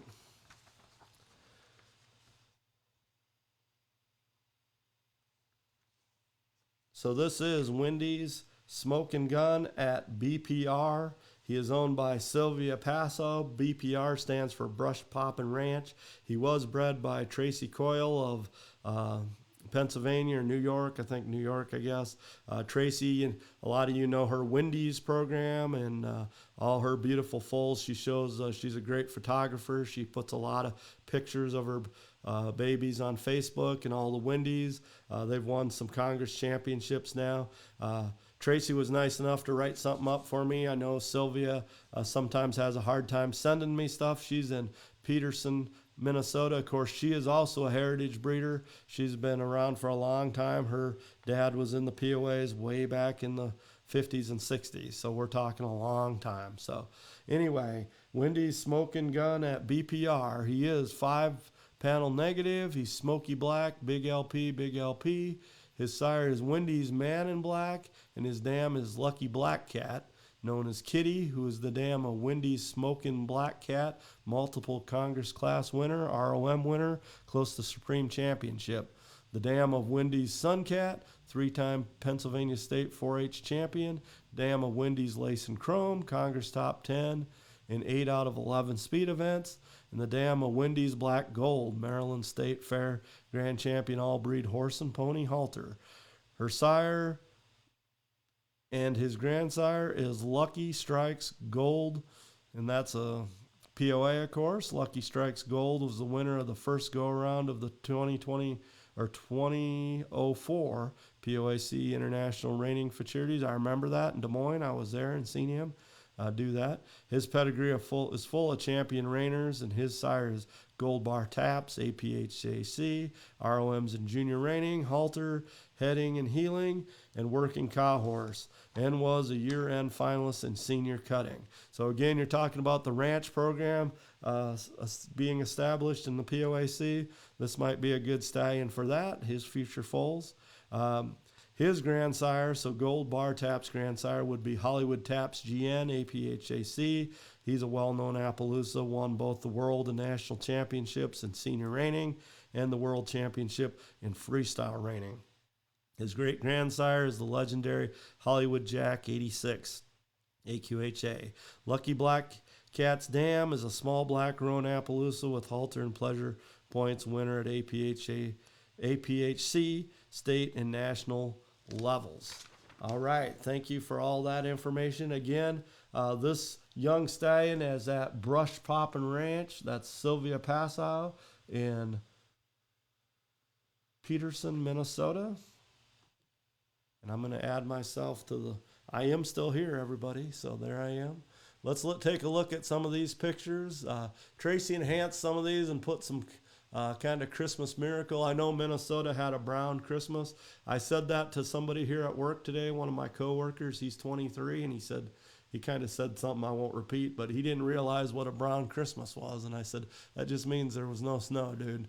They didn't get snow this year, which is unusual for Minnesota. They might be getting it now, but they didn't have it at Christmas. So by the magic of effects, we got some snow there. There he is as a baby, standing in some make-believe snow, kind of in a snow globe. There he is in some ice crystals. So you can tell he's got the cute look there, cool look. There he is up in Minnesota. Some of that is real. Some of that's not fake on his eyelashes and on his mane there. So there he is, Wendy's smoking gun at BPR, which is Brush Poppin' Ranch. Want to thank Sylvia for putting in a couple stallions every year. She has Icon coming up on the list too. He's on the stallion roster. She's put him in 3 years in a row, so he'll be coming up pretty soon. So there's Ricky Whitby. Please help her out. She's has a quest to look up these S horses, which is good. She's doing a good thing. Ricky's kind of becoming a POA historian in her own right. So she's got a list there. Go look at that. It has nothing to do with our podcast tonight, but I'm scrolling through it, and there it is. So help her find out more about these S ponies if you know about some of them on the list. We actually have a few in pedigrees tonight we've already seen, and we will be talking about some, I think, coming up shortly here. So, all right, here's Sylvia's senior stallion, and this is Icon. And Icon is number 25 on the stallion roster tonight. So now we have the top 6 on the roster have been talked about, and the bottom 2 have. So we have a few left to go, quite a few actually. So hang in there with me. Let me look up the second to last stallion on the roster here, number 25. So like I say, next year we might split it up into 2 parts. It'll be in December when we do the next one, right around Christmas special, I call it. And if we get enough stallions, even if we just get 30. If I would have pushed hard this year, we would have got 30 easy. I didn't push hard at all. And I think next year, if I said let's go for 50 and go after some of the bigger breeders, we probably could get 50, and I'll do 25 a day, something like that. That'd be pretty cool. And like I say, I might get another mouthpiece in here to help me talk about all these great pedigrees and ponies. So here we are, Icon, a great name, of course. He's another product of the Pony Farm, and he's been with Sylvia Passow up at Brush Poppin' Ranch in Peterson, Minnesota, down in southern Minnesota for quite a while now. He is 16. He's an older guy now, senior stallion. He's 49 inches, so he's a cute little dude. Red dun leopard, $500 stud fee, $10 a day. You check with Sylvia, make sure some of that didn't change. And then let's see about him. So his pedigree, like I say, he came from the Pony Farm, bred by them. So Wooden Shoes Silver and Gold was one of their senior stallions for a long time. Of course, he came from the Van Eycks in Florida. He's a few spot. And then Fanny S. We were just talking about Ricky and her search for S horses. Well, there's one of them. Fanny S. is the dam of Icon, and she's a daughter of Siri Wonder. Siri Wonder, of course, had a beautiful head, and he was used by the McLarens quite a bit and other breeders as well. And, of course, Siri was one of the oldest breeders in POAs. Paula Cooper Corsten registered Siri Chief, number 2 horse POA ever registered. So Siri Wonder was one of her later products. And this little guy here has a head something like Siri Wonder. He's got a gorgeous head. And then you have some SS, which was Spud and Dottie Snyder from Montana. Good hardy stock there, POA stuff. SS Robbity Bobbity and SS Fallen Rock. Again, some good POA bloodlines there. On the top, Wooden Shoes Silver and Gold. His grandsires are Doc's Tough Cookie, Hall of Famer, and Gold Prince, Hall of Famer. So not too bad when your great-grandsires on the top side there are Hall of Famers. So real good pedigree. This guy is, like I say, in a foundation program, a heritage program. Sylvia's been playing around with the ponies since she was a kid, and she's a senior herself up there in Peterson, Minnesota. She likes to go trail riding on her loud-colored POAs, and she likes some of the smaller ones too.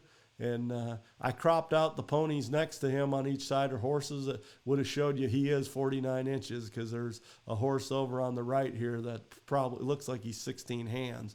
So it makes him look real small. But I just thought it did him a little more justice to be on his own. There he is out in the pen, just in his everyday clothes. There's his cute little head.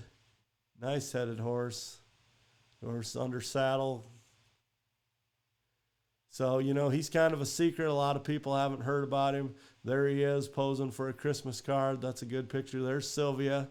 Like I say, her dad was one of the foundation people in POAs, early POAers. So not a lot of foals by Icon, because he's up there in Minnesota. Kind of people don't know about him, and he was at the Pony Farm before that. But he's a cute little guy. Check him out.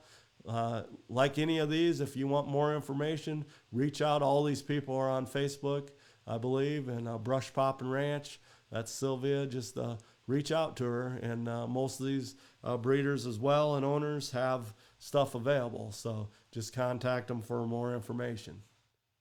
So he got quite a few likes there. He's just down the page a little bit. All right, we're going to go up north, even further north than Minnesota. Where's that? Where's further north than Minnesota? Siberia? No, Canada's first.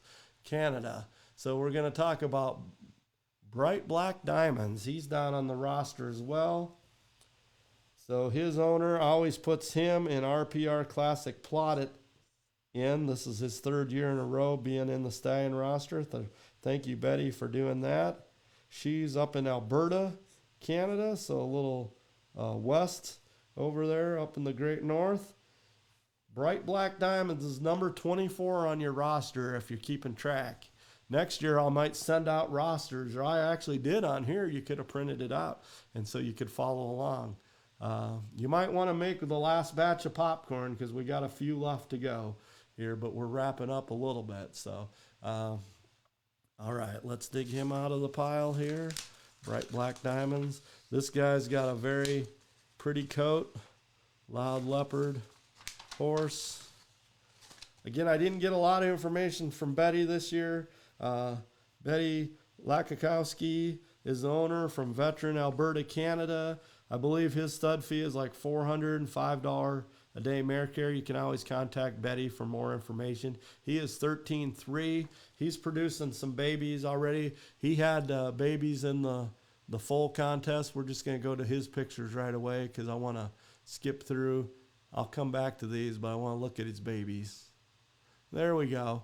So, you know, he's producing some nice babies up north there. They got a nice group of mares up there, some Canadian-bred POAs and POAC, you know, American mares up there. And some pretty unique colors, too, going on there. So, as I say, he's very striking leopard with his big spots. There he is in his breeding clothes. You can tell that's probably the spring or the summer, and he was where he's looking out at his mares there. There's a nice front shot of him. So for more information about Bright Black Diamonds, contact Betty. I know she's on Facebook up in Alberta, Canada. She'd love to talk to you about POAs. She's got a passel of them up there. And we're going to talk about her other stallion coming up here too. She's a big supporter of the podcast and in the history group. So she puts in her stallions every year, and she also puts in her babies in the cutest foal contest. So that helps out a lot. Thank you for the support, Betty. I know it's not always easy trying to get funds from Canada and even just paperwork and stuff. So thanks for hanging in there and doing all that. So there is Bright Black Diamonds from Alberta, Canada. And there is her other stallion. I was hoping they'd be together. So this guy's got the plotted look if I ever seen it, and that's his name, RPR Classic Plotted, not to be mistaken with the RPRs down here in the United States. There's some Canadian RPRs, and this is one of them. He is number 23 on your stallion roster.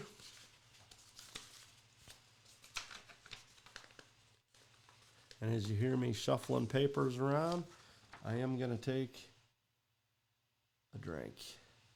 So just check him out for a minute. Go pull the popcorn out of the microwave.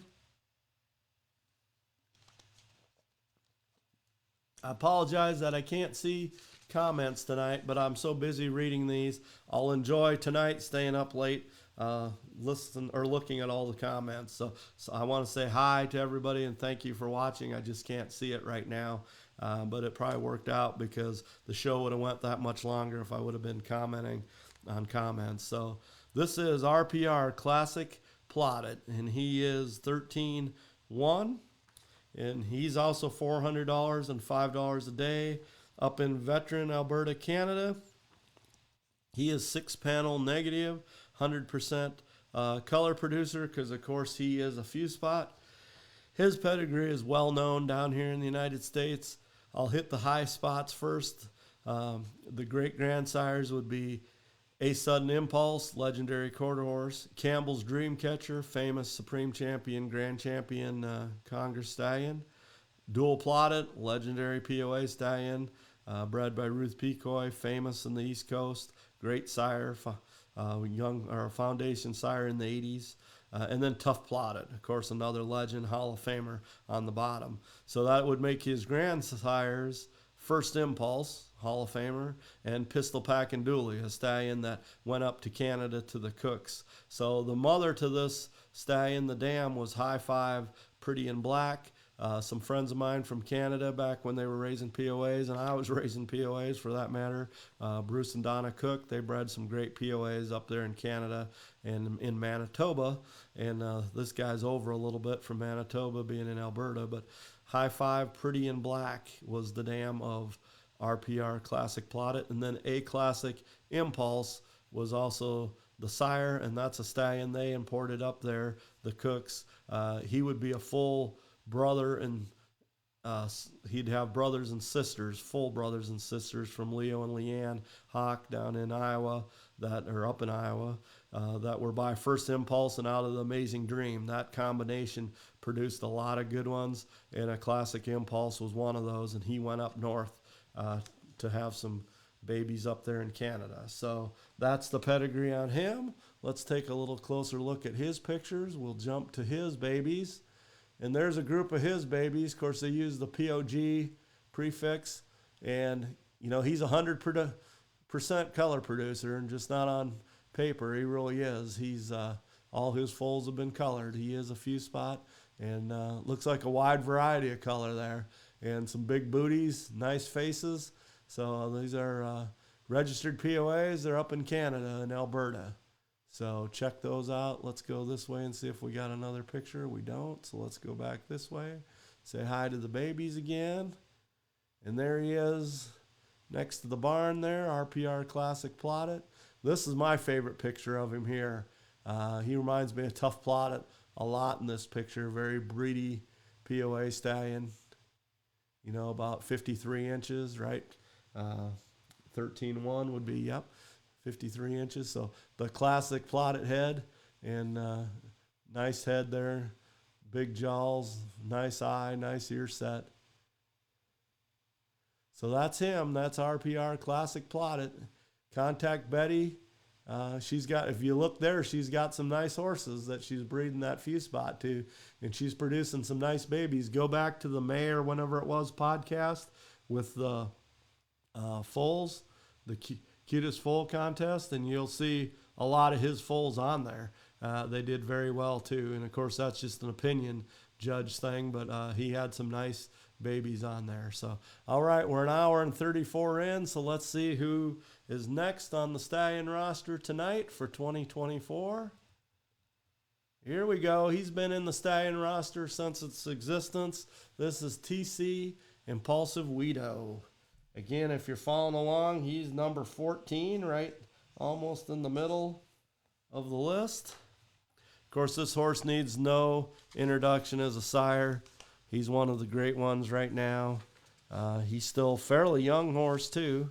I mean, age is starting to catch up with him a little bit, but he's a 12, so I would still call him a young stallion. He's got a lot of life left ahead of him.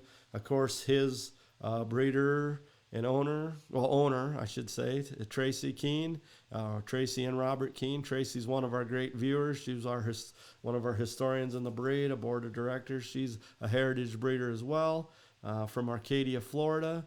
TC Impulsive Guido has a great pedigree, but his babies are saying a name for himself.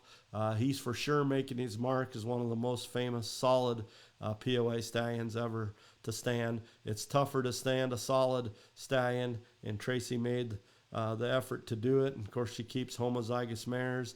Her passion is color, so she's been doing well with color because she knows how to cross him. She gets a lot of leopards, and she's got alphabet soup here. I'm going to have to read EEAA and all that stuff, but that's fine. We'll do it. Just hang with me when I do that. He is, like I said, what did I say he was for age? I said he was 12, right? So he is 12 years old because he was born in 2012, and we just turned to 2014. So, okay, he is 6-panel negative, big E, big E, big A, homozygous bay. He carries one pattern 1 gene. He is the sire of 2 select sire and Breeders' Challenge winners, TC Weeds and Roses, TC Touched by a Guido, and that one's a multiple Congress winner, of course. TC Touched by a Guido was the 21 Congress High Point Yearling Triad champion, 2022 International Futurity High Point JPFC 2-year-old, and 22 Breeders' Challenge Super Pony. Of course, that's one of our great show ponies right now, young junior ponies, is TC Touched by a Guido.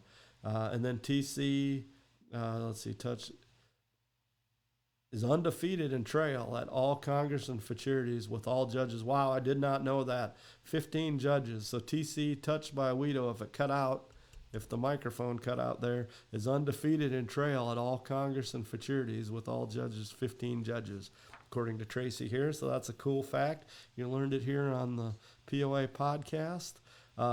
Other Congress champions include, and where's our list? Okay, I know there's more than this too, but she's a hot rockin' Guido, Kiss of Impulse, TC Guido Need No Luck, and TC Double Down Guido. And I know there's more than that too, Tracy, and Tracy will be glad to tell you of all his champions. And you can go on All Breed and look up his foals. Tracy does a good job of putting the names of his pedigree of his colts on there, his foals. So his pedigree, of course, is just chock full of legendary horses in 3 different breeds. Unbelievable, really. I mean, his sire is a famous horse, DZ Guido. There's a Breyer after that. So when your dad has a Breyer, that's big shoes to fill, but he's doing it in the POA breed for sure. So, of course, DZ Weedo's from the long line of the Weedos, Mary Weedo, and then Tumbleweed Devil was her sire. They're beautiful buckskin done horses. So, and then DZ Weedo, the DZ, of course, came from Dandy Zippo. He was a famous, beautiful blanketed stallion, an own son of Zippo Pine Bar, the immortal quarter horse pleasure stallion that changed the industry, and his loud-colored Appaloosa son, Dandy Zippo, was a great horse. And then on the bottom side, I just talked about the cross between First Impulse and the Amazing Dream. Well, here it is again. Impulsive Dream is the mother to TC Impulsive Weedo. And, of course, that's First Impulse and the Amazing Dream. So you have a sudden impulse there. And then, of course, Campbell's Dreamcatcher and Dual Plottis Crusader, just great bloodlines. I think I hit the nail on the head when I said a lot of great horses from 3 different breeds, AQHA, APHC, which is Appaloosa, of course, and then the POAC. Pony of America is well represented there in this guy. And his foals just keep coming. They have more foals coming in 24. You're going to want to get on the list because I know she sells out pretty fast. Some of them have deposits on them before they're even born. So this is getting to be an iconic picture of him. Again, of course, he wasn't shown in shows, so this is just him in his everyday clothes, and he's just a beautiful stallion. There's something to say about a solid colored horse sometimes. I mean, I've been attracted to the spots and the patterns since I was a kid, and that's why was in POAs. But that's just a classic look too, and he's just a nice built horse. I just read his pedigree, so he's got the foundation. Of course, there's his famous filly with Lindsay Peaton, and she's becoming one of our famous ones. TC Touched by Weedo, and that great trail record, and she's looking good on the rail there too as well. So, and I have a lot of pictures. I could have did 5 pictures just as her. If you didn't realize, you get 5 pictures, so that up to 5 pictures. So there's the purple outfit there, purple gang. Look at that horse, look right through that bridle. So intelligent horses, good looking horses. There's another one. Tracy can fill you in on all these. Look at that color. She knows how to cross them, and other people that breed to them do too. So make sure you contact Tracy early, like I say, because she has people standing in line for her babies. She knows how to get the color on them. She's getting some blankets now. There for years we were picking on her because she was just producing leopards, which there's nothing wrong with that. But she's getting some pretty blankets now too. So as long as they got great minds and great movement, which his babies do, there's no bad color, right? That's what I've always been taught. So TC Impulsive Weedo, one of our great POA sires, and I'm honored that he's been on all 3 podcasts. He's number 14 on your stallion roster this year. So there he is.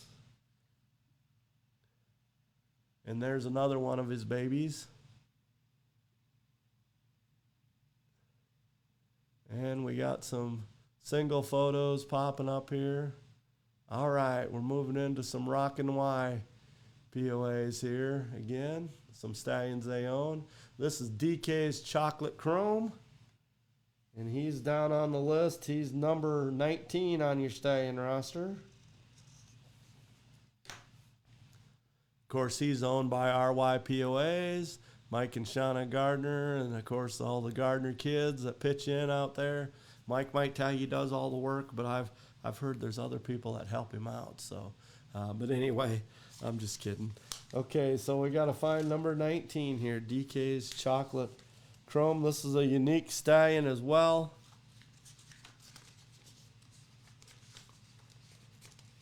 Very cool color. Of course, he is a gorilla. He's a 2019. He stands 55 inches. He is a snow cap, and his stud fee is $600, and he has some shipping fees. Of course, he is owned, as I mentioned, by Michael and Shauna Gardner of Rock and Y Ranch in Spanish Fork, Utah. And let's see if I can read Jordan's writing here. He is sired by Chocolatey, APHC, of course. So he's a own son of the legendary iconic Chocolatey. Again, Chocolatey has a Briar horse, so we have two stallions in a row here, two POA stallions sired by two different Appaloosa stallions that have Briar POAs. I think we've come a long way in POAs. We have excellent bloodlines, and we got to thank the breeders and the owners and people that just support this and keep pushing POA to be better and getting better blood and better looking horses all the time. It's never changed. It's been getting better since the beginning, and it's still, the future looks bright for POA. So this horse is frozen semen only, and he's the sire of RY Chocolate Onyx, who was third in the BCF Weanling Fillies, top 5 2023 year-end in lunge line, I believe. Yep. So, and let's see, son of RY Invest. Oh, sire of RY Invest in Chocolate, third place. Okay. So we got a couple there, Chocolate Onyx and Invest in Chocolate. So we're going to see pictures of those. The pedigree of this horse is just like you made it up. I mean, it looks like you went to a printer, a Word document, and just started pulling out legendary horses. You go to the back line of the pedigree here, and you got Chips Hot Chocolate, the Upper Hand, East Acres Double Tough, Plaudit's Bold Sun was an Appaloosa, 55.5-inch Appaloosa used in POAs. But then Doc's Tough Cookie is in the Hall of Fame. And then, of course, you got Hot Chocolate Chip, who's a great horse in his own right, and he's the sire of Chocolatey, who's just changed a couple different industries, you know, pleasure, Appaloosa, and he's rocked POAs, no doubt about that. And this is just a unique guy. That's a really nice ad there for this horse. Put myself back in here for DK's Chocolate Chrome. He's a product of the Lori Chrome breeding program up in the upper Midwest. And, of course, Gardner's bought him, I believe, as a baby. And he's standing in Utah, frozen semen only. Cookie's Fancy Made's a nice little mare, too. And that tells you there all his all his letters there, the EE and the A and all that. You can read that for yourself. And, of course, NN. So just read all that. Make sure you got all that down. There he is with his hooves. You know, that says a lot right there. That screams homozygous. And he is a snow cap and a Garula snow cap. So we've been looking forward to his foals. And Jordan can answer a lot of questions for you. He sent me in these. He should have sent me some more pictures. I believe this is Onyx. I might be wrong. I apologize, Jordan, if I got the wrong one. But I think the pictures is of Onyx and then of Invest in Chocolate. So hopefully I didn't invert those. But next time, send me some more pictures, Jordan. But that's fine. You get 5 pictures. But you can always go. I think they probably have a Facebook page where you can see more, too. I'm looking for great things by this guy. I mean, he's structurally correct, got a great pedigree. He is a color producer.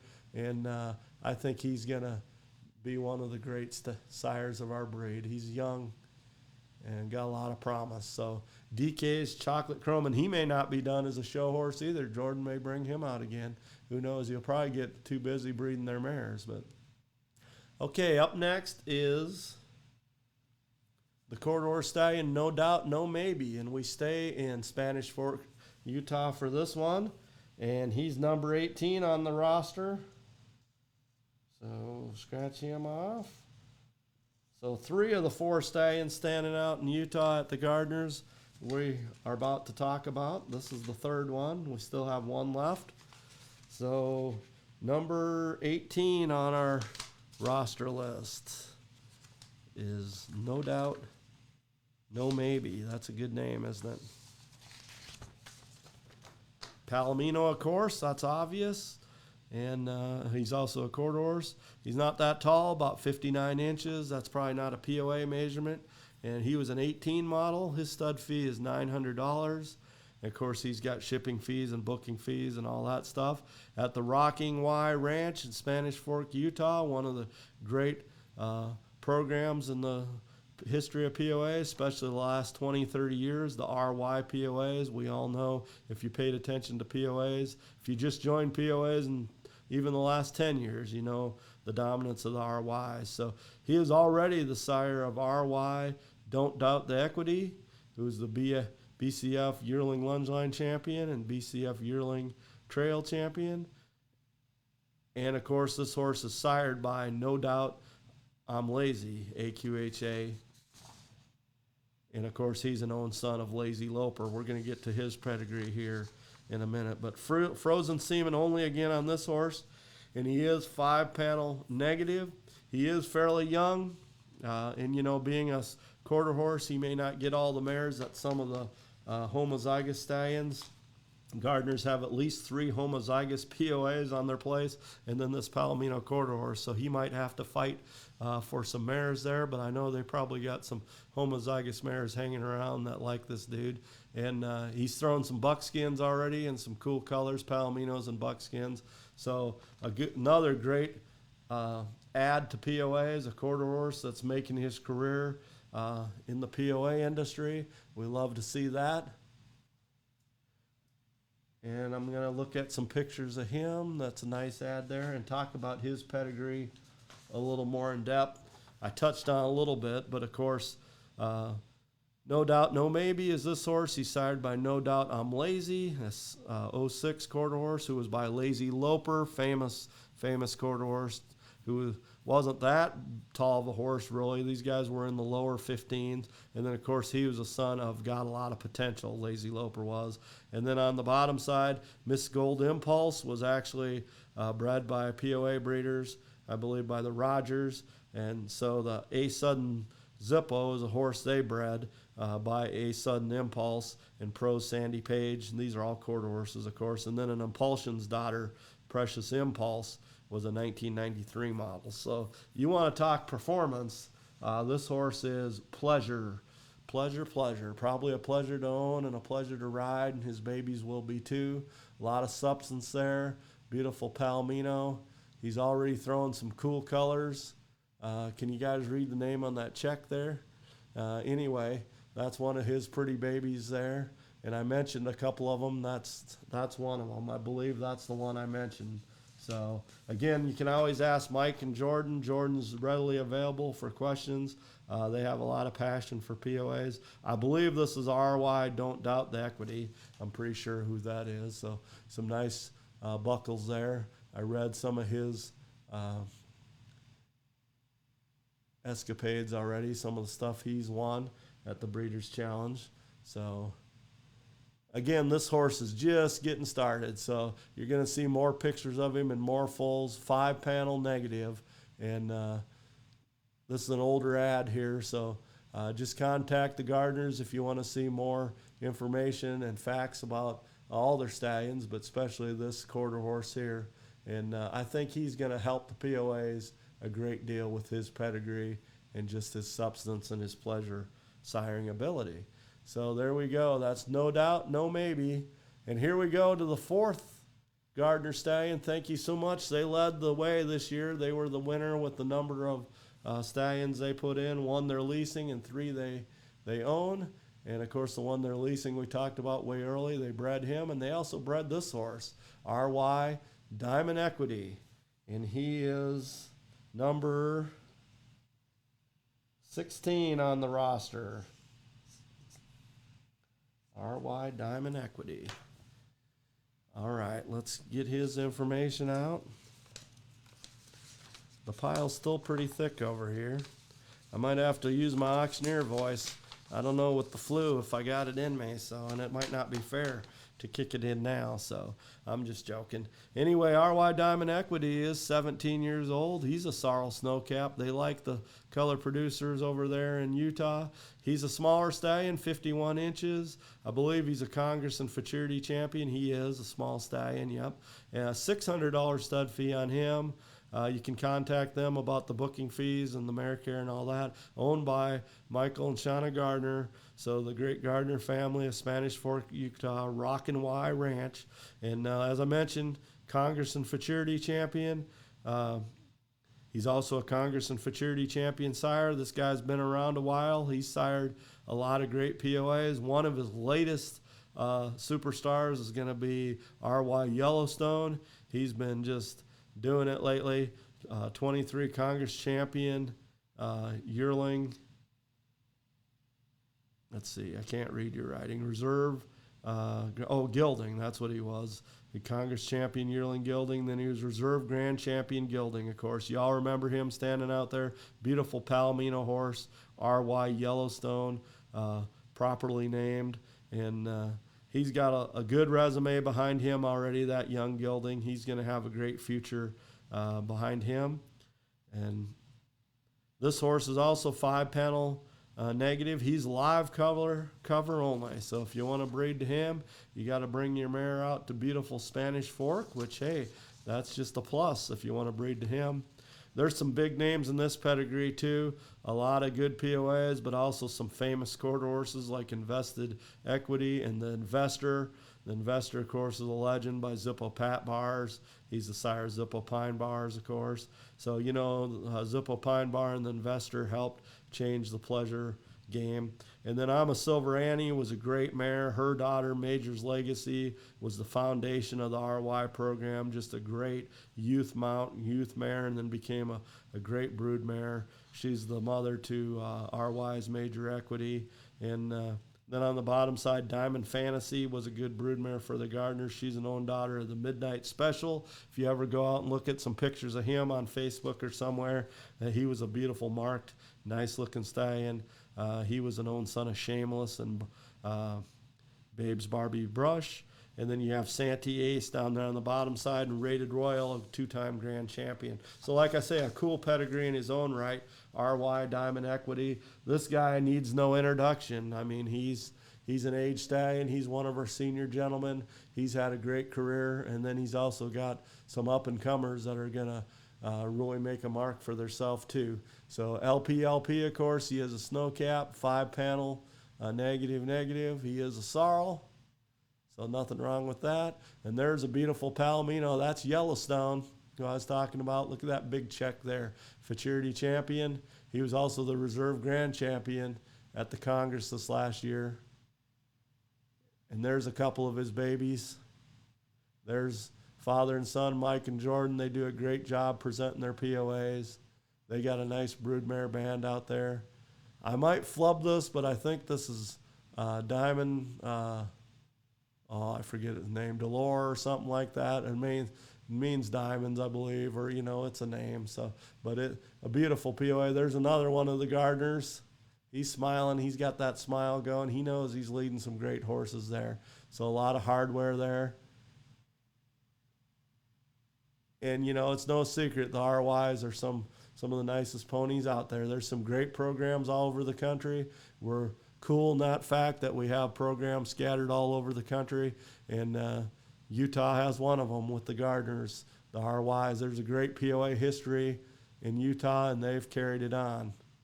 So, all right. There we go, RY Diamond Equity.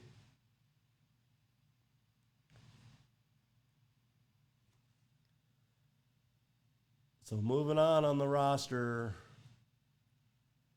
we go to Wendy's Man in Black. I'm going to take my face off while I take a drink of water. I almost have a bottle of water drank. So we're at 8:30. We might get out of here by 9 o'clock. Let me put my face back on there. Hi, everybody. Hopefully you didn't fall asleep. Hopefully I didn't bore you to death. Let's see what we got going here as we're looking at this stallion. I want to look and see. We're almost at 2 hours. We have 152 hearts, one mad face. I don't know what that's about. Anyway, I must have told a bad joke. 43 likes. We currently have 25 people watching live, so thank you for hanging in there. We're about hitting the 2 hour barrier. We probably have, a half an hour or so left. I don't want to rush these last stallions because they paid their price and they're respected their due too. We got some great stallions still coming up. So all right, this stallion is Wendy's Man in Black. He's number 15 on your roster. Let me get his information here. I have pages and pages on him. Tracy from Pennsylvania sent me a lot on him. So Wendy's Man in Black is sired by his Unexpected. It's spelled O-N-Y, expected. Unexpected is one of the last of the POAs bred by Ruth Pecoy, and out of CJ's Jasmine Cookie, sired by Cookie Smoky and ROM and Halter. Cash is 9 years old. He's black. Big E, little A, little A. Of course, big LP, big LP. He's a homozygous horse. 6-panel, negative. He's a great height of 53 inches, located in Pennsylvania, as I mentioned. He's not available for stud to the public, but we'll have full sires by him available. So that makes him even more special. You know, Tracy's kind of specialized in the shorter POAs. She breeds big POAs too, but she's bred a lot of small POAs on purpose. And the Wendy's POAs are making a name for themselves. And I'm sure you've seen them on Facebook. She had one take second in the photo contest this year. So she's also a great photographer, as I mentioned earlier. Cash is the sire of the 2023 Reserve National Point Champion yearling colt, consistently siring correct babies with outstanding heads, and majority of them are black. We're expecting 5 foals sired by Cash in 2024, 3 out of national champion producing mares. Wow, that's a lot right there. So a picture says 1,000 words, and we have many photos of our ponies that can be seen at imageevent.com/Wendy. So that's imageevent.com/Wendy. So go check that out. Like I said, she takes a lot of good pictures. So some of this is the same thing as she told me before. I think I just highlighted a little bigger. So he's a cool looking stallion. I can't wait to look at his pictures here. He's got a really unique head. His grandsires are JKA Spanish Agent and Cookie Smoky. As she mentioned, he's an own son of Doc's Tough Cookie, who's a Hall of Famer. You also have Cashback in the pedigree, where you get some of the name from and stuff. Series Spot Cash, another great stallion. He's in the pedigree here. A lot of great POA bloodlines. Keeps the height down. You go through here, Santee Winchester, Doc's Tough Cookie, Cashback. Next line, Tough Plotted, Double Tough, Plotted's Bold Son, Double Tough, Series Spot Cash, and Devil's Dust Dude. Most of those are POAs, had one 55.5-inch app, so that's why you got the nice collection of height there. You call that a family. That's what Wendy's Man in Black's pedigree is. It's a family of POAs, a certain height, and that's why he's that height and color, because he's got a lot of great colored POAs and in-height POAs in his pedigree.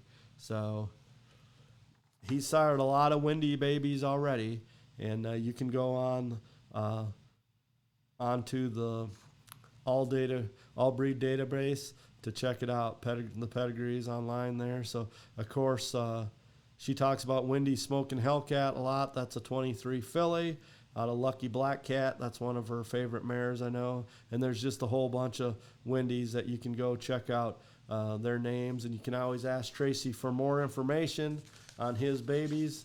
I want to dive into his pictures here. This is a really nice ad.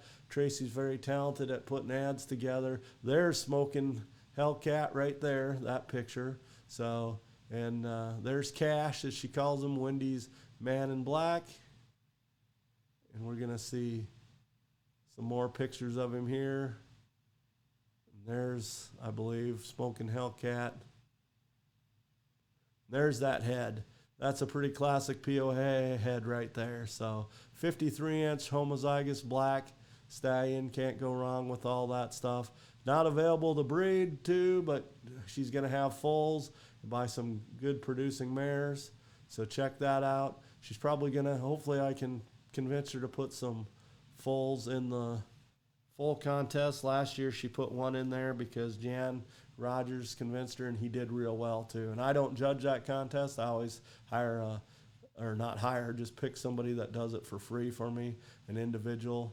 And it's usually a non-POA person, but a horse person that I know. So, all right, moving right along. So that was on your list again, That was number 15, Wendy's Man in Black. We're going to move to Clay Hill's Lazy Loper. And we've talked about him a little bit because his dad was in here. And he was pictured Lazy Loper as a baby already. But now we're going to see some grown up pictures of him. And he's number 9 on the Stallion roster this year.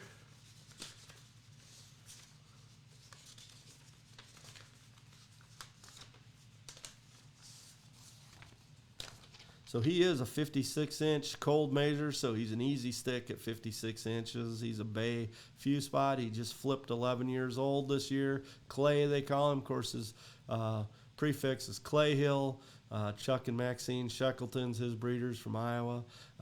He's owned by Wendy's Astro and her daughter Jordan Ashbrenner from Wisconsin. Very nice people. I tell you what, their place, Hidden Gem Farms, the HGF POAs, if you're not paying attention, those babies are looking pretty good, and I think they're going to be in demand here. They already are, but they had some great-looking babies at the futurity, and I've been following them for a couple years because Jordan and her mom, Wendy, has been great supporters of my podcast and just my whole POA deal I got going here on Facebook. And they put babies, lots of babies in the full contest, and they always put this guy in the stallion thing, and now they put a young stallion, he's coming up here too, in it. So they put 2 stallions in the stallion roster this year. So thank you for your support, and check out their babies because they have some really nice ones. And this guy, Clay, here is the reason for a lot of it. So $600 stud fee. He is standing to the public, $6 a day. Americare. He has shipped, cooled, or frozen semen, collection and shipping, $400 plus or minus. So just talk to them about his shipping fees there. He's located, as I said, at Hidden Gem Farms in Athens, Wisconsin. And again, check out that podcast, The Cutest Foal Contest, to look up some pictures of this guy's babies. Okay, we do have a lot of alphabet soup here on this homozygous stallion. So he's 6-panel negative. He's big A, big E, little e, big LP, of course. Little N, pattern 1, proven producer. And let's see, let's not miss anything. Over 45 foals on the ground. Starting in 2017 was his first foals. He's bred by Chuck and Maxine Shackleton, as I mentioned, from Farmersburg, Iowa, by the legendary Docs Rough and Zip, and out of Just a Passing Affair. And I have to mention, Chuck and Maxine have a foal coming from that cross already, and I'm not just plugging their program or that baby. I'm saying, how relevant is this stallion here, Clay, at 11 years old, when you have a very good breeder, is going to have a full brother or sister to it? That means that pedigree and that breeding program and this horse is working, and it's relevant because it's going to be a brand new baby, full brother or sister to Clay Hill Lazy Loper coming here in 2024. So, and those parents are getting older, so they're not going to be able to keep making those for much longer, but you do have another one coming. Clay was the top selling weanling colt at the 2013 POA international sale. He placed 6th in the Select Sire Futurity Colt class that year. He was in 14, he was a reserve champion colt and reserve junior champion at the POA National Congress. 2014 Grand Champion Stallion at a Tennessee IBC show. 14 reserve Grand Champion at the Fort Worth Stock Show. 15, he is the champion 2-year-old colt at the POAC International Futurity.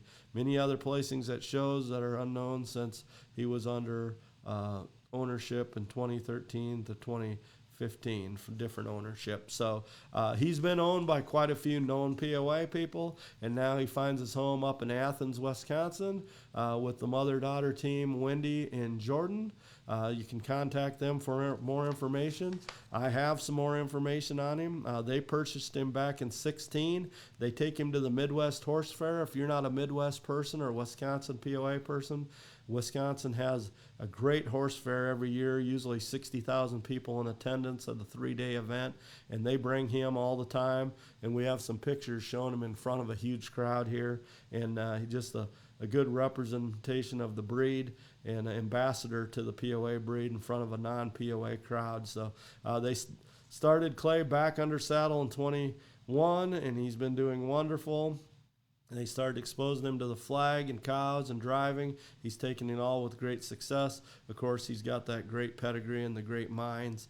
Like they said, 45 foals on the ground, all doing different, going different directions. English, Western Trail, 4-H dressage, cross country, barrel racing, so on and so on. So Clay Hill Lazy Loper, again, his pedigree. I mean, when your grandsires are Doc's Rough and Tough and Just Zip It, and a passing affair is your grandam, you probably don't have to go much further with the pedigree. So a 2013 Clay Hill Lazy Loper, of course, homozygous.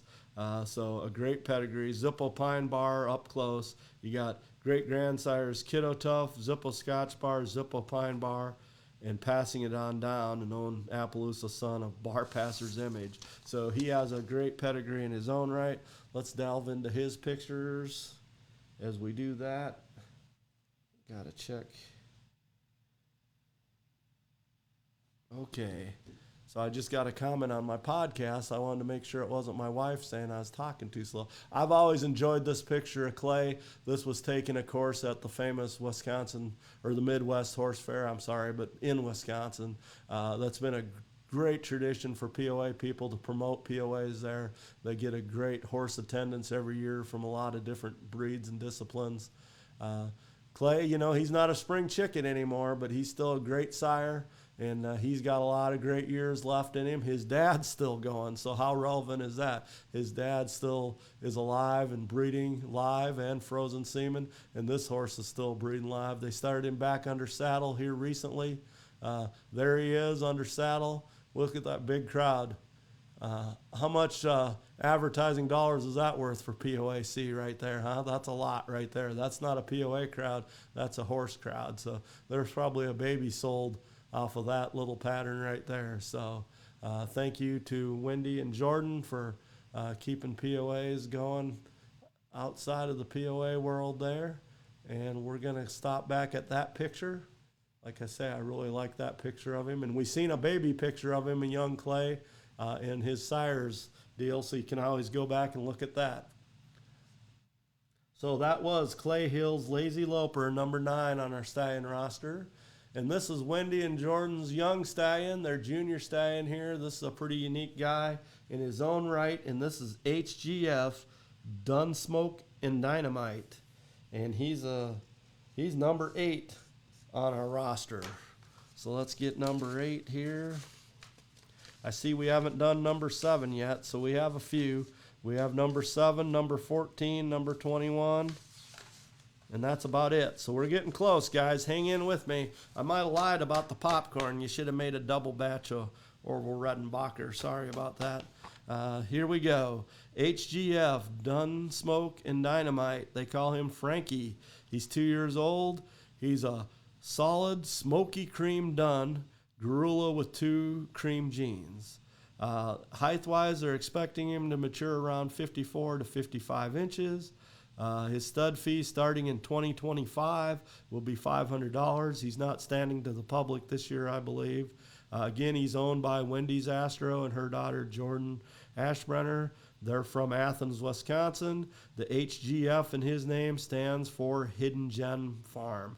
And it really is a hidden gem because they're starting to produce some very unique POAs like him. So Frankie is an upcoming stallion prospect that we have very high hopes for. He is currently in training for under saddle, and come spring hoping to expose him to 2 of our own homozygous LP mares on his 3rd year, get him trained and ship semen. Frankie has tested Big E, Little A, Little A, CR, CR, Big D, Little ND1, no LP, no pattern 1, 6-panel negative. Frankie can only produce Palomino, Buckskin, Smoky Black, Smoky Gorilla, Cremello, Smoky Cream, Perlino. Will never get a regular red or bay. One of those regular red or bays, huh?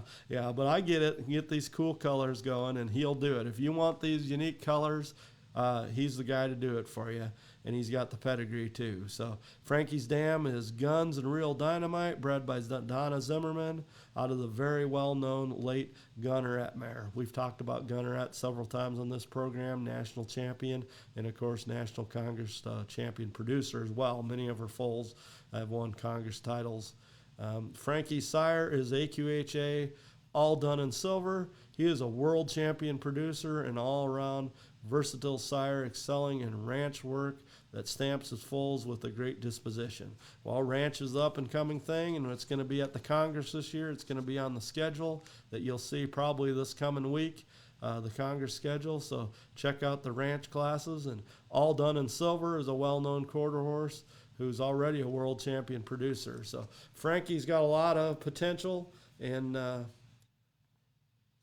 they're doing a great job in Wisconsin up there with him, and I already talked a little bit about his pedigree. So All Done in Silver is by Jack Silverdust. And then on the bottom side, you have TNE 2 Real, who's by TNE Real Dynamite. He was a great-looking POA stallion by the good, impressive son, the Realist, who was a real nice horse. And so this guy's just got a great pedigree. Again, his one Grand Dam is Gunneret, and has a quarter horse for the top Grand Dam as his sire is a quarter horse. So a cool pedigree. This is one of the up-and-comers, a young horse.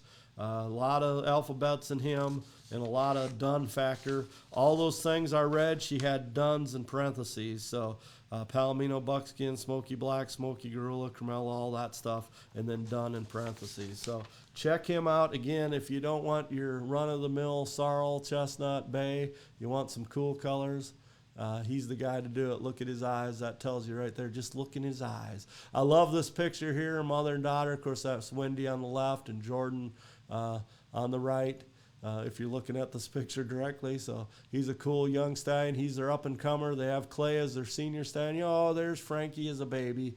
Look at that line down his back. So he's the real deal when it comes to color. Look at that picture there. That tells you that he's got the genes if you want to produce those colors. So just a young guy. He's still got some maturing to do, but he's a good-looking dude. And look forward to seeing his babies in the future and what they do. They use their POAs up there like they do Clay. So he'll be trained, and like they said, they'll ship semen with him. And you'll be hearing a lot more from this guy. So that is HGF, Dunsmoke and Dynamite. That's a great name, too. Great name, ladies, on that POA. So we move on to, this guy's been in our roster since the beginning, I believe. This is Zippo Pine Tar, and he is number 7. And I always have to tell myself, say Zippo Pine Tar and not Zippo Pine Bar. It's really easy to do, especially when I've been on the air now for a while. And yeah, we've been live for 2 hours and 16 minutes, but we're about ready to wrap up. We got a few left. Hang in there. Tell your friends and family to watch this in bits and pieces if they have to, if they can't hang for the whole 2.5 hours. Zippo Pine Tar is a 15-year-old buckskin. He's 53 inches, another great height. His stud fee is $6.50, $10, $12 Medicare. There is some shoot fees and shipping fees. Contact Danielle Bishop Butler for more information about that. Lathrop, Missouri, with graceful equines is where he's going to be standing. He will be live cover and ship semen for 2024. That's cool news. So if you want to ship to this guy, he is a nice height buckskin. He's been around a while. He's got a great pedigree too. We're going to delve into other great news. 5-panel NN. It's pending on the 6th panel, and he's big L, little p, big L, little p, EE, big A, little N, CR, all that jazz. 2024 incentives, POA Breeder Challenge Futurity, the BCF, and then, of course, the POA Select Sire Futurity, the SSF. Titan is his name, barn name, and he puts amazing minds on his babies. All offspring have also been versatile and practically barn broke. So great minds. He's got the pedigree that looks like he would. Hot Rod and Zippo is his dad. I remember that horse. We actually hauled him from back east to Minnesota when he came to where this horse was conceived in Minnesota. He was a nice looking Appaloosa Stallion, a 1995 model, black with a black, white blanket. Hot Rod and Zippo. He was an own son of Zippo Scotch Bar, the famous chestnut leopard horse that was at Crown. I can't, in Missouri, anyway. And then Hot Rodder's Tammy is an own daughter of the Appaloosa Big Red Hot Rodder. So you go on the back line, Zippo Pine Bar, Big Red Hot Rodder, Santee Carbine, and Show Mount. So you got the Gene Carr breeding on the bottom. Santee Fancy Duchess. If you follow the Santee program, you know the Duchess is a very special mare line in their line, and for a great reason. They've produced a lot of champions. Santee Fancy Duchess is an '04. Her mother was Santee Show Duchess, a Palomino, and her dam was Santee Supreme Duchess. And then again, another Santee. So you just keep going. The great mare line. Gene was a big believer of the bottom line. And then, of course, all the other horses in their Show Mount was a beautiful Wieskamp Palomino. Saw him in person. His Fancy Carbine's one of the grandsires. He was a reserve grand champion Congress Stallion. So great pedigree here. Contact Danielle Bishop Butler in Missouri for more information on this guy. We're going to look at his real nice ad here and his pictures. There's his ad. There's that pedigree I just talked about. I could have saved time and just read it off of here. And there's his alphabets up top there, all his stuff. So, and there's some of his foals pictured there. And there's some cool shots of this horse as well. He's a senior stallion. I always like this picture of him, just the graceful, shows the nice muscling of him moving there and the smooth of him, smoothness. And there again, coming at you, Zippo Pine Tar. He's been around for a while, and he'll produce some good babies for you. So check out his information. Contact Danny for more information. Zippo Pine Tar, and he was number 7 on our stallion roster. So that leaves us to number 14 and number 21. The suspense is killing me. I have no idea which one is next. It's one of them, because it could be however they fall here, how people were looking at them. So let's go down. There's Ricky again looking for those S ponies. Help her out, will you? Help Ricky out. Find those S horses. There's my ad for the stallion roster. Okay, where's my 2 stallions here? They're somewhere. I might have passed them. We'll get them. Somebody might have commented on them while the show was going on is what might have happened. So we'll go find them though. But we're gonna, let's see. Well, number 14 was Impulsive Zippo, so we did him. Impulsive Guido, TC Impulsive Guido, we did him. There's a list of all his babies. So we got him. So let's see. That might just leave Misty's Gold Trophy. And did we do him? I don't think we did him yet. I think that's the only one we got. Because we did Super Cool, SLS Awesome All Night, Z Party. There I am. Z Party Starts Now. CHR He's Tough Enough. CHR Texas Star. CHR Destined to Be Tough, Zippo Pine Tar, we just did, HG Done Smoking Diamonds, Clay Hill Lazy Loper, Doc's Rough and Zip, The Golden Ticket, Silent Review, Salty Stole the Look, TC Impulsive Guido, Wendy's Man in Black, RY Diamond Equity, RY Sudden Equity, No Doubt, No Maybe, DK's, who's a quarter horse, DK's Chocolate Chrome, La La Lazy, another quarter horse, Misty's Gold Trophies, the one we're looking for, number 21 on your roster. And then the other ones we did was Willie Wanna Win, RPR Classic Plotted, Bright Black Diamonds, Icon, and Wendy's Smoking Gun at BPR. All right, so I'm going to take my picture off while I go look for him. If I don't find his picture here in a minute, we just know there's Bill. Bill's going to be our guest. I stole that picture off of Facebook. He's going to be our guest next week. So I believe Gold Trophy is in here somewhere. We just got to find him. Somebody might have commented on him and pushed him to the top. So please just bear with me. Here, you can look at me so you're not watching me scroll. You can see, watch this. I got a new camera angle. See that? I got a different camera angle. So is that cool, huh? We got all kinds of cameras in here. Remember, if you want to be a guest or you have a topic, just contact me. We don't always have to get along on certain topics. We're not going to fight. We'll just have a good debate. You know, they said Johnny Carson always was a great interviewer because no matter what he believed, he would take the other side when he was talking to somebody and just argue that point or that fact.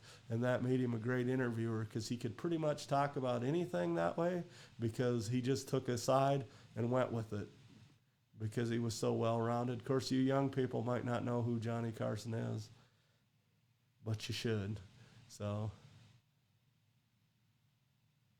I apologize to Misty's Gold Trophy that I haven't found you here. I'm believing you're probably up top now. You probably slipped to the top. But you guys can go find him on your own scroll. This is kind of cool. We're getting to see all the stallions we talked about.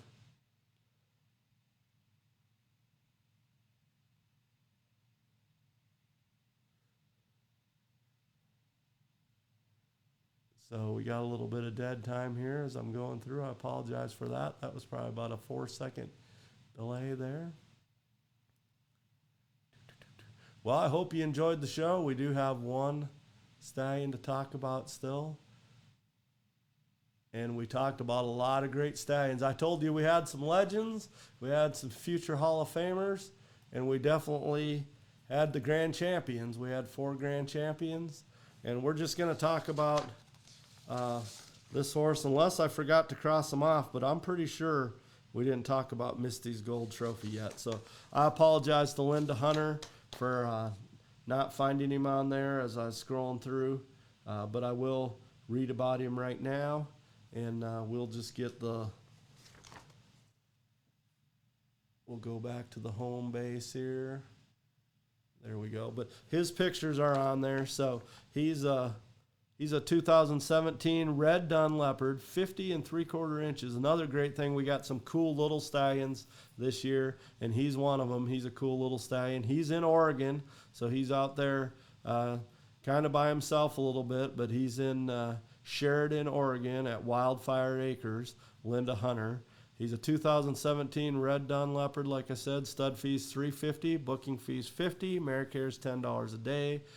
Shipped semen not currently available. His 2019 junior champion stallion when he showed, reserve grand champion stallion, reserve most colorful. 2022 senior champion stallion has been shown in halter and in-hand trail showmanship. The summary was shown by a teenager in hunter and in-hand. And, of course, he did very well. Trophy is very gentle and a sweet stallion. He is passing his calm and sweet disposition down to his babies. His first colt, 2021 Trophy's Gold Iced Tea, is already doing very well in the show ring. At 2 different shows, he was junior champion gelding and reserve grand champion gelding and did well in lunge line and in-hand trail. Trophy's first filly, 2021 Trophy's Beers and Sunshine, is a little boy's pony and will grow up they have an instant bond, she said. Instant bond with those two. So that's cool, growing up with a little boy. Hopefully they come to POA shows and start showing. Looking forward to see them go on to do great things. Trophy has a great pedigree, is very calm, loves to go to shows, and he is always on his best behavior. He is the grandson of my first POA mare that I got in 1984, WFA Cricket's Bar. She was a great pony. Her sire was 7M Warriors Bar Bob. I remember him, pictures of him, a real nice leopard horse from the Mosers in Illinois. Other bloodlines consist of Trophy Page lines, Spanish Array lines, Royalty lines, and TAF Doc Holliday. TAF Doc Holliday was named Santee Foxer originally, and then he was changed when he went out to Oregon. His name was changed. The second colt, 2022 Trophy's Whiskey and Rain. She sure has the cool names, doesn't she? It's currently available. He is very friendly and will make someone a very nice small medium pony. Calm and gentle. even as a coming 2-year-old. So you can check out his pedigree on allbreedpedigree.com. Misty's Gold Trophy is his name, but I do have his pedigree right here. Again, he's a 17 model. His sire is CR Skip Array Gold Lad, and he goes back, of course, to Spanish Array, and he goes back to Tough Plotted and TNT. Great pedigrees. Prince Charles. On the bottom side, you have the trophy horses that she alluded to. You got a long line of them. So an 87, and then another one from 77, Trophy 2, and then Trophy Page, who was a son of Trophy Mount.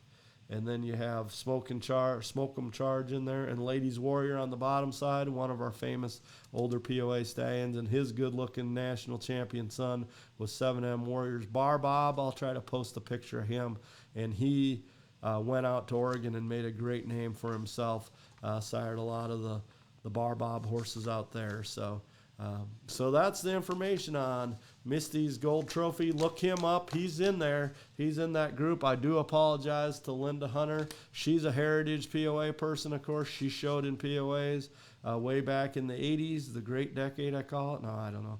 But anyway, she did show in the 80s, and I remember WFA. She's talked to me about that Cricket's Bar. That was her show pony, probably a once-in-a-lifetime pony, one of those deals. And so that's cool, and she's carrying it on with Misty's Gold Trophy. So that's our last one. That was number 21. And of our 26 stallions, we got it. Let's stop the clock. Let's see where we're at. 2 hours, 29 minutes, 38 seconds. So we did it in 2.5 hours. We're down to 16 viewers. That's fine. Some people had to go to bed. I understand. 163 hearts, people. Thanks for that. Thanks for sticking with me and liking this. 49 likes, 1 red face for some reason. There's my cactus in the background. You like that? So in the Jacksons. Remember, if you're needing a vehicle, come join the family. A lot of POA people have done that. They have come and joined the family. So I want to give a shout out to all the stallions. Yeah, that's what I feel like right now. This is what I feel like after reading for 2.5 hours with the flu. That's what I feel like. So there we go, guys. Thanks so much for watching. This was one of our longest podcasts in history. It starts our, 21, 22, 23, fourth year. This was episode 67. Hopefully we get about 20 podcasts live or so this year. I'm going to try to do one live maybe at the Congress. We'll see. I've never done that live at the Congress, but I might do it. I think the McLaren is going to be on a Tuesday night. That's when we usually have these. So tune in next week. Bill Harless, our new executive director. He's already doing a great job. I can tell you that. He's not letting grass grow under his feet. He's staying very busy. So we're got a lot to talk about, learn about his background and some of his passions and what drew him to this job, and then what he's been doing for the last month or so, and what he's going to look forward to doing in the future. So that'll be cool. See you guys all next week, in a few days, actually, next Tuesday. So join us then. Thank you, everybody, for watching.